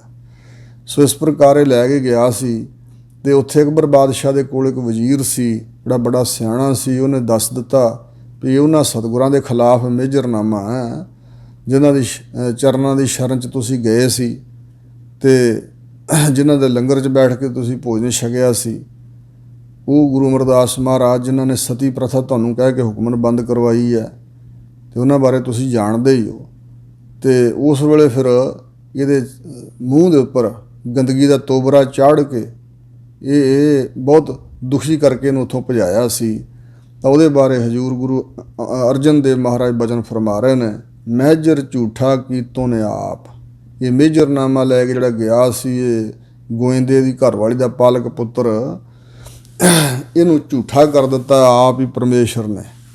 ਭਾਵ ਵਾਹਿਗੁਰੂ ਵਰਤਿਆ ਹੈ ਅਕਬਰ ਬਾਦਸ਼ਾਹ ਦੇ ਹਿਰਦੇ 'ਚ, ਸਭਨੇ ਥਾਈਂ ਪਰਮਾਤਮਾ ਦੀ ਜੋਤ ਹੈ, ਅਤੇ ਉਸ ਵਾਹਿਗੁਰੂ ਨੇ ਆਪ ਹੀ ਇਹ ਨਿਆਂ ਕਰ ਦਿੱਤਾ ਵੀ ਇਹਨੂੰ ਝੂਠਾ ਕਰ ਦਿੱਤਾ ਆਪ ਹੀ। ਪਾਪੀ ਕਉ ਲਾਗਾ ਸੰਤਾਪ, ਇਹ ਜਿਹੜਾ ਪਾਪੀ ਸੀ ਪਾਲਕ ਪੁੱਤਰ ਗੋਇੰਦੇ ਦੀ ਘਰਵਾਲੀ ਦਾ, ਇਸ ਨੂੰ ਬਹੁਤ ਵੱਡਾ ਸੰਤਾਪ ਲੱਗਾ ਹੈ। ਭਾਵ ਰੱਬ ਦੇ ਪਿਆਰਿਆਂ ਦੇ ਖਿਲਾਫ, ਸਤਿਗੁਰਾਂ ਦੇ ਗੁਰਾਂ ਪੀਰਾਂ ਦੇ ਖਿਲਾਫ, ਸੱਚੇ ਸੁੱਚੇ ਇਨਸਾਨਾਂ ਦੇ ਖਿਲਾਫ ਜਿਹੜਾ ਇਹ ਮੇਜਰਨਾਮਾ ਲੈ ਕੇ ਜਾਣਾ, ਬਾਦਸ਼ਾਹ ਅੱਗੇ ਪੁਕਾਰੂ ਹੋਣਾ। ਸੋ ਇਸ ਪ੍ਰਕਾਰ ਇਹੋ ਜਿਹੇ ਲੋਕਾਂ ਨੂੰ ਇੰਝ ਹੀ ਸੰਤਾਪ ਲੱਗਦਾ ਹੈ। ਜਿਸੇ ਸਹਾਈ ਗੋਬਿੰਦ ਮੇਰਾ, ਸਤਿਗੁਰੂ ਕਹਿੰਦੇ ਮੇਰਾ ਗੋਬਿੰਦ ਪਰਮੇਸ਼ਰ ਅਕਾਲ ਪੁਰਖ ਜਿਸ ਦਾ ਆਪ ਸਹਾਈ ਹੈ, ਤਿਸ ਕੋ ਜਮ ਨਹੀਂ ਆਵੈ ਨੇਰਾ, ਉਸ ਦੇ ਨੇੜੇ ਜਮ ਦੂਤ ਨਹੀਂ ਆ ਸਕਦਾ ਹੈ। ਰਹਾਉ ਸਾਚੀ ਦਰਗਹਿ ਬੋਲੇ ਕੂੜ, ਇਹਦੇ ਅਰਥ ਕੁਛ ਇੰਝ ਕੀਤੇ ਨੇ ਸਿਆਣੇ ਵਿਦਵਾਨਾਂ ਨੇ ਵੀ ਜਿਹੜਾ ਕੂੜ ਝੂਠ ਬੋਲਦਾ ਇੱਥੇ, ਉਹਦਾ ਬੋਲਿਆ ਹੋਇਆ ਝੂਠ ਸੱਚੀ ਦਰਗਾਹ ਤੱਕ ਜਾਂਦਾ ਹੈ। ਇਹ ਨਹੀਂ ਵੀ ਬਾਦਸ਼ਾਹ ਦਾ ਦਰਬਾਰ ਸੱਚੀ ਦਰਗਾਹ ਹੈ, ਦਰਗਾਹ ਦਾ ਅਰਥ ਵੈਸੇ ਦਰਬਾਰ ਹੀ ਹੈ, ਪਰ ਬਾਦਸ਼ਾਹਾਂ ਦੀਆਂ ਕਚਹਿਰੀਆਂ ਸੱਚੀਆਂ ਨਹੀਂ ਹੁੰਦੀਆਂ। ਉੱਥੇ ਝੂਠੇ ਵੀ ਜਿਹੜੇ ਲੋਕ ਕਈ ਵਾਰੀ ਉਹ ਆਪਣੇ ਪੱਖ ਦਾ ਜਿਹੜਾ ਇਨਸਾਫ ਲੈ ਲੈਂਦੇ ਆ, ਆਪਣੇ ਪੱਖ 'ਚ ਫੈਸਲੇ ਕਰਾ ਲੈਂਦੇ। ਇਨਸਾਫ ਤਾਂ ਵਾਹਿਗੁਰੂ ਦੇ ਘਰ 'ਚ ਹੁੰਦਾ। ਕਹਿੰਦੇ ਬੋਲਦਾ ਜਿਹੜਾ ਕੂੜ ਝੂਠ, ਉਹ ਦਰਗਾਹ ਵਿੱਚ ਉਸੇ ਤਰ੍ਹਾਂ ਜੀਵ ਦੇ ਨਾਲ ਹੀ ਫਿਰ ਜਾਂਦਾ ਝੂਠ ਬੋਲਿਆ ਹੋਇਆ। ਸਿਰ ਹਾਥ ਪਛੋੜਾ ਅੰਧਾ ਮੂੜ, ਫਿਰ ਉੱਥੇ ਦਰਗਾਹ ਵਿੱਚ ਜਦੋਂ ਝੂਠ ਬੋਲੇ ਦੀ ਸਜ਼ਾ ਮਿਲਦੀ ਹੈ, ਫਿਰ ਆਪਣਾ ਸਿਰ ਹੱਥਾਂ 'ਚ ਪਕੜ ਕੇ ਪਟਕਦਾ, ਹੱਥਾਂ ਦੇ ਹੱਥ ਮਾਰ ਮਾਰ ਕੇ ਪਟਕਦਾ ਸਿਰ ਦੇ ਤਾਈਂ। ਅੰਧਾ ਅਗਿਆਨੀ ਮੂੜ ਮੂਰਖ, ਇਹੋ ਜਿਹਾ ਮੂਰਖ ਅੰਨਾ ਅਗਿਆਨੀ ਫਿਰ ਆਪਣੇ ਹੱਥ ਨੂੰ ਦੁਹੱਥੜਾ ਸਿਰ ਨੂੰ ਦੁਹੱਥੜਾ ਮਾਰਦਾ, ਪਟਕਦਾ ਹੈ। ਰੋਗ ਵਿਆਪੇ ਕਰਦੇ ਪਾਪ, ਪਾਪ ਕਰਦਿਆਂ ਹੋਇਆਂ ਤਾਂ ਰੋਗ ਹੀ ਚੰਬੜਦੇ ਨੇ, ਮੈਲ ਬਣ ਕੇ ਇਹ ਪਾਪ ਜਿਹੜੇ ਹਨ ਮਨ ਨੂੰ ਚੰਬੜ ਜਾਂਦੇ ਨੇ। ਸੋ ਇਸੇ ਪ੍ਰਕਾਰ ਬਾਹਰੀ ਤੌਰ 'ਤੇ ਵੀ ਪਾਪਾਂ ਦਾ ਫਲ ਰੋਗ ਦੁੱਖ ਹੀ ਹੈ, ਅਤੇ ਅੰਦਰ ਵੀ ਇਹ ਪਾਪ ਜਿਹੜੇ ਰੋਗ ਬਣ ਕੇ ਚੰਬੜਦੇ ਨੇ। ਪਾਪ ਕਰਦਿਆਂ ਹੋਇਆਂ ਸਰੀਰਕ ਤੌਰ 'ਤੇ ਜਿਹੜੇ ਅਪਰਾਧ ਕੀਤੇ ਜਾਂਦੇ ਨੇ, ਹੋਰ ਉਹ ਪਾਪਾਂ ਦੀ ਮੈਲ ਬਣ ਕੇ ਮਨ ਨੂੰ ਚੰਬੜਦੇ ਨੇ। ਅਦਲੀ ਹੋਏ ਬੈਠਾ ਪ੍ਰਭ ਆਪ, ਅਦਲੀ ਨਿਆਂ ਕਰਤਾ, ਅਦਲ ਨਾਮ ਨਿਆਂ ਦਾ, ਅਦਲੀ ਨਿਆਂ ਕਰਨ ਵਾਲਾ ਹੋ ਕੇ ਬੈਠਾ ਹੋਇਆ ਪ੍ਰਭੂ ਪਰਮਾਤਮਾ ਸਾਰੀ ਸ੍ਰਿਸ਼ਟੀ ਦੇ ਸਿਰ 'ਤੇ ਹੈ। ਆਪਨ ਕਮਾਇਆ ਆਪੇ ਵਾਧੇ, ਜਿਨ੍ਹਾਂ ਜੀਵਾਂ ਨੇ ਆਪ ਕਰਮ ਕਮਾਏ ਨੇ, ਆਪਣੇ ਕਮਾਏ ਹੋਏ ਕਰਮਾਂ ਅਨੁਸਾਰ ਫਿਰ ਉਹਨਾਂ ਕਰਮਾਂ ਦੇ ਸੰਸਕਾਰਾਂ 'ਚ ਆਪ ਹੀ ਬੱਝ ਗਏ। ਉਹ ਤਾਂ ਨਾਲ ਹੀ ਰਹਿਣਗੇ ਨਾ, ਫਲ ਭੁਗਤਾਉਣਗੇ। ਦਰਬ ਗਿਆ ਸਭ ਜੀ ਕਹਿ ਸਾਥੇ, ਇੱਥੇ ਇਹ ਅਰਥ ਨਹੀਂ ਵੀ ਜੀਵ ਦੇ ਨਾਲ ਸਾਰਾ ਧਨ ਗਿਆ ਜਿਹੜਾ ਕਮਾਇਆ, ਨਹੀਂ। ਦਰਬ ਗਿਆ ਸਭ ਜੀ ਕਹਿ ਸਾਥ, ਜੀਵ ਆਤਮਾ ਜਿਸ ਵੇਲੇ ਸਰੀਰ 'ਚੋਂ ਨਿਕਲੀ ਅਤੇ ਉਹਦੇ ਸਾਥ ਨਾਲ ਹੀ ਜਿਹੜਾ ਧਨ ਸੀ ਉਹ ਵੀ ਸਾਥ ਛੱਡ ਗਿਆ ਸਰੀਰ ਦਾ। ਜਦੋਂ ਤੱਕ ਅਸੀਂ ਸਰੀਰ ਵਿੱਚ ਹਾਂ ਉਦੋਂ ਤੱਕ ਹੀ ਧਨ ਸਾਡੇ ਪਾਸ ਹੈ। ਜਿਸ ਵੇਲੇ ਜਿੰਦ ਆਤਮਾ ਨਿਕਲਦੀ ਹੈ, ਧਨ ਵੀ ਉਸੇ ਵੇਲੇ ਸਰੀਰ ਦਾ ਸਾਥ ਛੱਡ ਜਾਂਦਾ, ਕਿਉਂਕਿ ਧਨ ਲੋਕਾਂ ਤਨ ਭਸਮ ਹੈ ਢੇਰੀ। ਸਰੀਰ ਨੂੰ ਆਪਣਾ ਸਮਝਦਾ ਭਸਮ ਦੀ ਢੇਰੀ ਬਣ ਜਾਏਗਾ। ਧਨ ਆਪਣਾ ਸਮਝਦਾ ਜਿਹੜੇ ਵੇਲੇ ਤੇਰੀ ਜਿੰਦ ਨਿਕਲੀ ਉਸੇ ਵੇਲੇ ਲੋਕਾਂ 'ਚ ਵੰਡਿਆ ਜਾਏਗਾ। ਜਿਹੜੇ ਹੋਰ ਲੋਕ ਨੇ ਉਹ ਬਗਾਨੇ ਹੀ ਹਨ, ਆਪਣਾ ਤੇਰਾ ਕੋਈ ਨਹੀਂ, ਕਿਉਂਕਿ ਨਾਲ ਨਹੀਂ ਕਿਸੇ ਨੇ ਜਾਣਾ। ਨਾਨਕ ਸ਼ਰਨ ਪਰੇ ਦਰਬਾਰ, ਸਤਿਗੁਰੂ ਅਰਜਨ ਦੇਵ ਜੀ ਮਹਾਰਾਜ ਕਹਿੰਦੇ ਨੇ ਜਿਹੜੇ ਪ੍ਰਮਾਤਮਾ ਦੇ ਦਰਬਾਰ ਵਿੱਚ ਆ ਗਏ, ਸ਼ਰਨ 'ਚ ਪੈ ਗਏ ਹਨ, ਰਾਖੀ ਪੈਜ ਮੇਰਾ ਕਰਤਾ। ਦਰਬਾਰ ਸਤਸੰਗਤ ਰੂਪੀ ਦਰਬਾਰ 'ਚ ਆ ਗਏ, ਵਾਹਿਗੁਰੂ ਦੀ ਸ਼ਰਨ ਪਏ ਹਨ। ਮੇਰੇ ਕਰਤਾਰ ਅਕਾਲ ਪੁਰਖ ਨੇ ਉਹਨਾਂ ਦੀ ਪੈਜ ਪ੍ਰਤੱਗਿਆ ਅਬਰੋ ਇੱਜ਼ਤ ਰੱਖ ਲਈ, ਬਚਾ ਲਈ, ਰੱਖਿਆ ਕੀਤੀ। ਉਹਨਾਂ ਦੀ ਇੱਜ਼ਤ ਖਰਾਬ ਨਹੀਂ ਹੋਣ ਦਿੱਤੀ, ਜਮਾਂ ਦੇ ਵੱਸ ਨਹੀਂ ਪੈਣ ਦਿੱਤਾ। ਗੌੜੀ ਮਹੱਲਾ ਪੰਜਵਾਂ। ਗੌੜੀ ਰਾਗਣੀ ਅੰਦਰ ਗੁਰਦੇਵ ਪੰਚਮ ਪਾਤਸ਼ਾਹ ਧੰਨ ਗੁਰੂ ਅਰਜਨ ਦੇਵ ਜੀ ਬਚਨ ਫਰਮਾ ਰਹੇ ਨੇ, ਜਨ ਕੀ ਧੂਰ ਮਨ ਮੀਠ ਖਟਾਨੀ। ਜਿਹੜਾ ਵਾਹਿਗੁਰੂ ਦਾ ਜਨ ਪਿਆਰਾ ਹੈ, ਸੰਤ ਹੈ, ਗੁਰਮੁਖ ਹੈ, ਬੰਦਗੀ ਕਰਨ ਵਾਲਾ ਹੈ, ਉਸ ਦੇ ਚਰਨਾਂ ਦੀ ਜਿਹੜੀ ਧੂੜ ਹੈ, ਜਿਸ ਦੇ ਮਨ ਦੇ ਤਾਈਂ ਮਿੱਠੀ ਖਟਾਨੀ ਲੱਗੀ, ਮਿੱਠੀ ਲੱਗ ਆਈ। ਸੋ ਭਾਵ ਪਿਆਰੀ ਲੱਗੀ। ਮਿੱਠੀ ਲੱਗਣ ਤੋਂ ਮਤਲਬ ਹੈ ਭਗਤਾਂ ਦੀ ਚਰਨ ਧੂੜ ਜਿਹਨੂੰ ਪਿਆਰੀ ਲੱਗੀ, ਜਿਹਨੇ ਸਤਿਕਾਰ ਕੀਤਾ ਰੱਬ ਦੇ ਪਿਆਰਿਆਂ ਦਾ, ਜੀ ਆਇਆਂ ਕਿਹਾ। ਜੇ ਕੋ ਜੀਓ ਕਹੈ ਉਹਨਾਂ ਕੋ ਜਮ ਕੀ ਤਲਬ ਨਾ ਹੋਈ। ਪਿਆਰ ਨਾਲ ਬਚਨ ਬੋਲੇ, ਸਤਿਕਾਰ ਨਾਲ ਬਚਨ ਬੋਲੇ, ਇੱਜ਼ਤ ਕੀਤੀ। ਉਹਨਾਂ ਦੀ ਚਰਨ ਧੂੜ ਜਿਹਦੇ ਮਨ ਨੂੰ ਮਿੱਠੀ ਲੱਗ ਗਈ, ਪਿਆਰੀ ਲੱਗੀ, ਪੂਰਬ ਕਰਮ ਲਿਖਿਆ ਧੁਰ ਪ੍ਰਾਣੀ। ਇਹ ਉਹਦੇ ਵੱਡੇ ਹੀ ਭਾਗ ਨੇ। ਜਿਹਨੂੰ ਕਿਸੇ ਜਨ ਭਗਤ ਦੇ ਚਰਨਾਂ ਦੀ ਧੂੜ ਚੰਗੀ ਲੱਗੀ ਨਾ, ਪੂਰਬ ਕਰਮ ਲਿਖਿਆ ਧੁਰ ਪ੍ਰਾਣੀ। ਪੂਰਬਲੇ ਜਨਮਾਂ ਦੇ ਜਿਹੜੇ ਉਹਨੇ ਕਰਮ ਕਮਾਏ ਸੀ ਨਾ ਨੇਕ, ਉਹਨਾਂ ਨੇਕ ਕਰਮਾਂ ਮੁਤਾਬਕ ਧੁਰੋਂ ਹੀ ਪ੍ਰਾਣੀ ਦੇ ਮਸਤਕ ਤੇ ਪਰਮਾਤਮਾ ਨੇ ਲੇਖ ਲਿਖਿਆ ਹੋਇਆ ਸੀ। ਪੂਰਬ ਕਰਮ ਅੰਕੁਰ ਜਬ ਪ੍ਰਗਟੇ ਭੇਟਿਓ ਪੁਰਖ ਰਸਕ ਬੈਰਾਗੀ। ਜਦੋਂ ਉਹ ਪੂਰਬਲੇ ਕਰਮ ਭਾਗ ਫਲ ਦੇਣ ਨੂੰ ਤਿਆਰ ਹੋਏ, ਉਸ ਵੇਲੇ ਰੱਬ ਦੇ ਪਿਆਰਿਆਂ ਦਾ ਮਿਲਾਪ ਹੋਇਆ, ਗੁਰੂ ਸਾਹਿਬ ਦਾ ਮਿਲਾਪ ਹੋਇਆ, ਸੰਤ ਦਾ ਮਿਲਾਪ ਹੋਇਆ। ਰਹਾਓ ਹਜ਼ੂਰ ਫਰਮਾਉਂਦੇ ਨੇ, ਅਹੰ ਬੁੱਧ ਮਨ ਪੂਰ ਥਿਧਾਈ। ਜਿਸ ਵਿਅਕਤੀ ਦੇ ਮਨ ਅੰਦਰ ਹੰਗਤਾ ਵਾਲੀ ਬੁੱਧੀ ਦੀ ਥਿੰਧਾਈ ਵਾਲੀ ਮੈਲ ਲੱਗੀ ਹੈ, ਇੱਥੇ ਘਿਓ ਦੁੱਧ ਆਦਿਕ ਨਾਲ ਸ਼ੁੱਧ ਜਿਹੜਾ ਹੋਇਆ ਹਿਰਦਾ, ਉਹ ਨਹੀਂ ਸਮਝਣਾ। ਥਿੰਧਾਈ ਦਾ ਮਤਲਬ ਹੈ ਕਿ ਥਿੰਦੇ ਵਾਲੀ ਮੈਲ, ਜਿਹੜੀ ਆਮ ਮੈਲ ਆ ਉਹ ਤਾਂ ਉਤਰ ਜਾਂਦੀ ਸੌਖਿਆਂ ਹੀ, ਸਾਦੀ ਜੀ ਮੈਲ ਹੋਵੇ ਤਾਂ ਉਤਰ ਜਾਂਦੀ। ਜਿਹੜਾ ਤੇਲ ਜਾਂ ਘਿਓ ਆਦਿਕ ਦੀ ਜਿਹੜੀ ਮੈਲ ਆ ਨਾ, ਉਹ ਲਾਉਣੀ ਹੋਵੇ, ਤੇਲ ਦੇ ਸਹਿਤ ਜਿਹੜੀ ਮੈਲ ਲੱਗੀ ਆ ਉਹ ਉਤਰਦੀ ਨਹੀਂ। ਥੋੜ੍ਹੀ ਕੀਤਾ ਜਿਵੇਂ ਕੁੱਲ੍ਹ 'ਤੇ ਫੇਰਨ ਵਾਲੀ ਟਾਕੀ ਲਿਬੜ ਲਿਬੜ ਕੇ ਤੇਲ ਨਾਲ ਮੈਲੀ ਕੁਚਲੀ ਹੋ ਜਾਂਦੀ ਆ। ਉਹਦਾ ਵੀ ਦ੍ਰਿਸ਼ਟਾਂਤ ਹਜ਼ੂਰ ਨੇ ਦਿੱਤਾ ਬਾਣੀ 'ਚ ਉਦਾਹਰਨ, ਕਿ ਜਨਮ ਜਨਮ ਕੀ ਇਸ ਮਨ ਕੋ ਮਲ ਲਾਗੀ, ਕਾਲਾ ਹੋਆ ਸਿਆ ਹੋ ਖਨਲੀ ਧੋਤੀ ਉਜਲੀ ਨਾ ਹੋਵੇ। ਖਨਲੀ ਕੁੱਲ੍ਹ 'ਤੇ ਫੇਰਨ ਵਾਲੀ ਟਾਕੀ, ਉਹ ਧੋਤਿਆਂ ਨਹੀਂ ਨਾ ਉਜਲੀ ਹੁੰਦੀ। ਅਹੰ ਬੁੱਧ ਮਨ ਪੂਰ ਥਿੰਧਾਈ। ਹੰਗਤਾ ਵਾਲੀ ਬੁੱਧ ਕਰਕੇ ਮਨ ਜਿਹੜਾ ਹੈ ਮੈਲੀ ਥਿੰਧਾਈ ਨਾਲ, ਥਿੰਦੇ ਵਾਲੀ ਮੈਲ ਨਾਲ ਪੂਰਿਆ ਹੋਇਆ। ਸਾਧ ਧੂਰ ਕਰ ਸੁੱਧ ਮੰਜਾਈ। ਇਸ ਮਨ ਦੀ ਜਿਹੜੀ ਥਿੰਧਾਈ ਵਾਲੀ ਮੈਲ ਹੈ ਨਾ, ਥਿੰਦੇ ਵਾਲੀ ਮੈਲ, ਉਹ ਫਿਰ ਕਿੰਝ ਉਤਰੀ? ਸਾਧੂ ਜਨਾਂ ਦੇ ਚਰਨਾਂ ਦੀ ਧੂੜ ਦੁਆਰਾ ਇਹਨੂੰ ਮਾਂਜ ਕੇ ਤੇ ਸ਼ੁੱਧ ਕੀਤਾ ਜਾਂਦਾ। ਰੱਬ ਦੇ ਪਿਆਰਿਆਂ ਦੀ ਜਿਹੜੀ ਚਰਨ ਧੂੜ ਆ ਨਾ, ਉਹ ਭਾਵਨਾ ਸਹਿਤ ਪ੍ਰਾਪਤ ਕਰੀਏ, ਉਹਦੇ ਪ੍ਰਤੀ, ਸੰਤ ਦੇ ਪ੍ਰਤੀ ਭਾਵਨਾ ਪੈਦਾ ਹੋਏ। ਤੇ ਇਸ ਪ੍ਰਕਾਰ ਧੂੜੀ ਮੱਜਣ ਸਾਧ ਖੇ ਸਾਈਂ ਥੀਏ ਕਿਰਪਾਲ।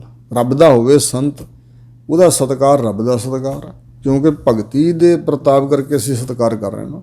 ਮਾਇਆ ਧਾਰੀਆਂ ਨੂੰ ਮੱਥਾ ਟੇਕੀਏ, ਖੁਸ਼ਾਮਦ ਕਰੀਏ ਤੇ ਮਾਇਆ ਦੀ ਪੂਜਾ ਹੋਏਗੀ।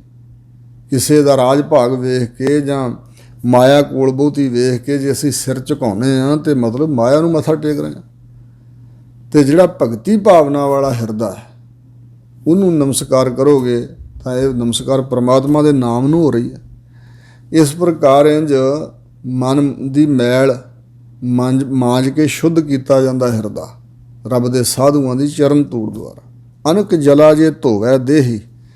ਜੇ ਅਨੇਕਾਂ ਵਾਰੀ ਜਲਾਂ ਦੇ ਨਾਲ ਕਦੇ ਕਿਸੇ ਤੀਰਥ 'ਤੇ ਚਲੇ ਗਏ, ਕਦੇ ਕਿਸੇ ਤੀਰਥ 'ਤੇ ਦੇਹੀ ਸਰੀਰ ਨੂੰ ਜੇ ਧੋਈ ਜਾਈਏ, ਮੈਲ ਨਾ ਉਤਰੈ ਸੁੱਧ ਨਾ ਤੇਹੀ, ਤਾਂ ਮਨ ਦੀ ਮੈਲ ਨਹੀਂ ਉਤਰਦੀ ਹੈ ਤੇ ਉਹ ਜਿਹੜੀ ਬੁੱਧੀ ਹੈ ਉਹ ਸ਼ੁੱਧ ਨਹੀਂ ਹੁੰਦੀ ਹੈ। ਮਨ ਦੀ ਮੈਲ ਉਤਰਦੀ ਨਹੀਂ, ਮਨ ਬੁੱਧ ਆਦਿ ਸ਼ੁੱਧ ਨਹੀਂ ਹੁੰਦੇ ਹਨ। ਤੇ ਇਸ ਵਿਅਕਤੀ ਨੂੰ ਸ਼ੁੱਧ ਪ੍ਰਾਪਤ, ਸ਼ੁੱਧੀ ਭਾਵ ਸ਼ੁੱਧਪੁਣਾ, ਪਵਿੱਤਰਤਾ ਨਹੀਂ ਪ੍ਰਾਪਤ ਹੁੰਦੀ ਹੈ। ਸਤਿਗੁਰ ਭੇਟਿਓ ਸਦਾ ਕਿਰਪਾਲ।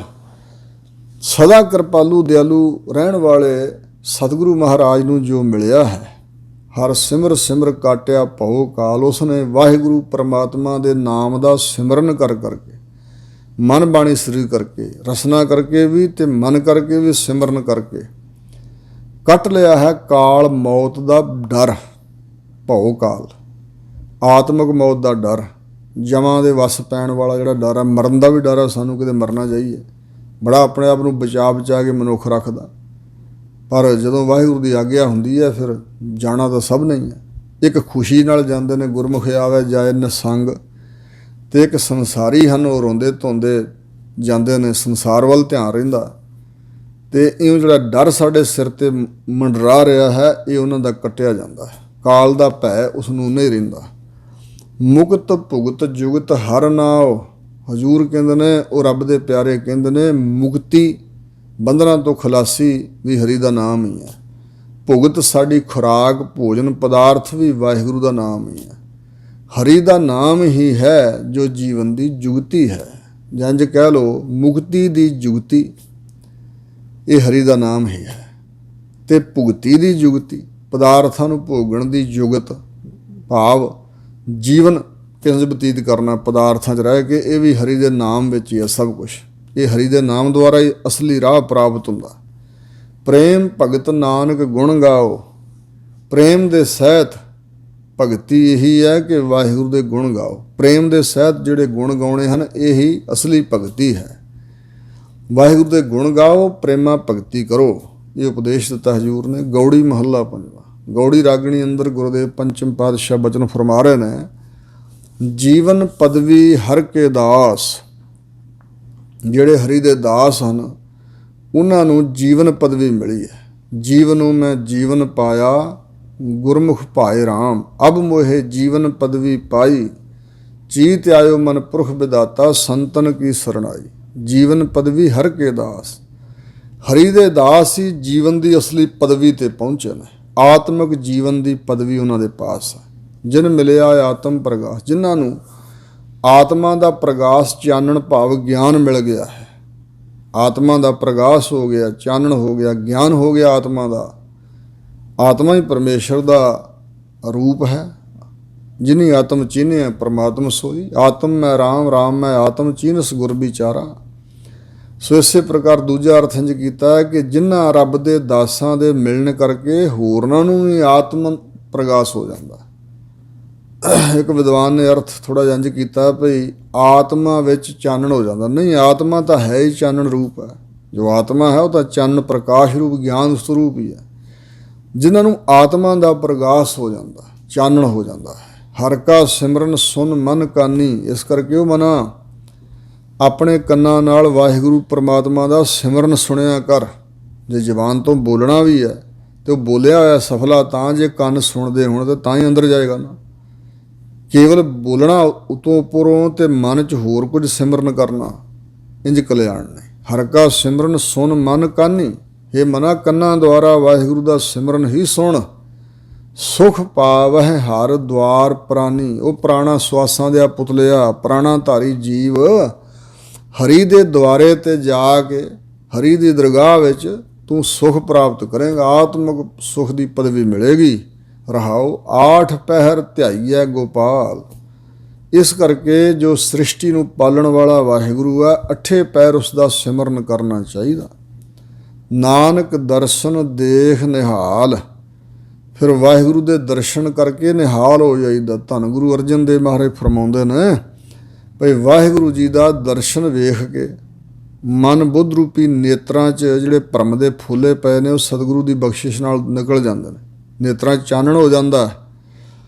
ਤੇ ਇਸੇ ਪ੍ਰਕਾਰ ਵਿਰਾਗ ਤੇ ਵਿਵੇਕ ਦੇ ਨੇਤਰਾਂ ਨਾਲ ਦਰਸ਼ਨ ਕਰਕੇ ਫਿਰ ਨਿਹਾਲ ਹੋ ਜਾਈਦਾ ਹੈ।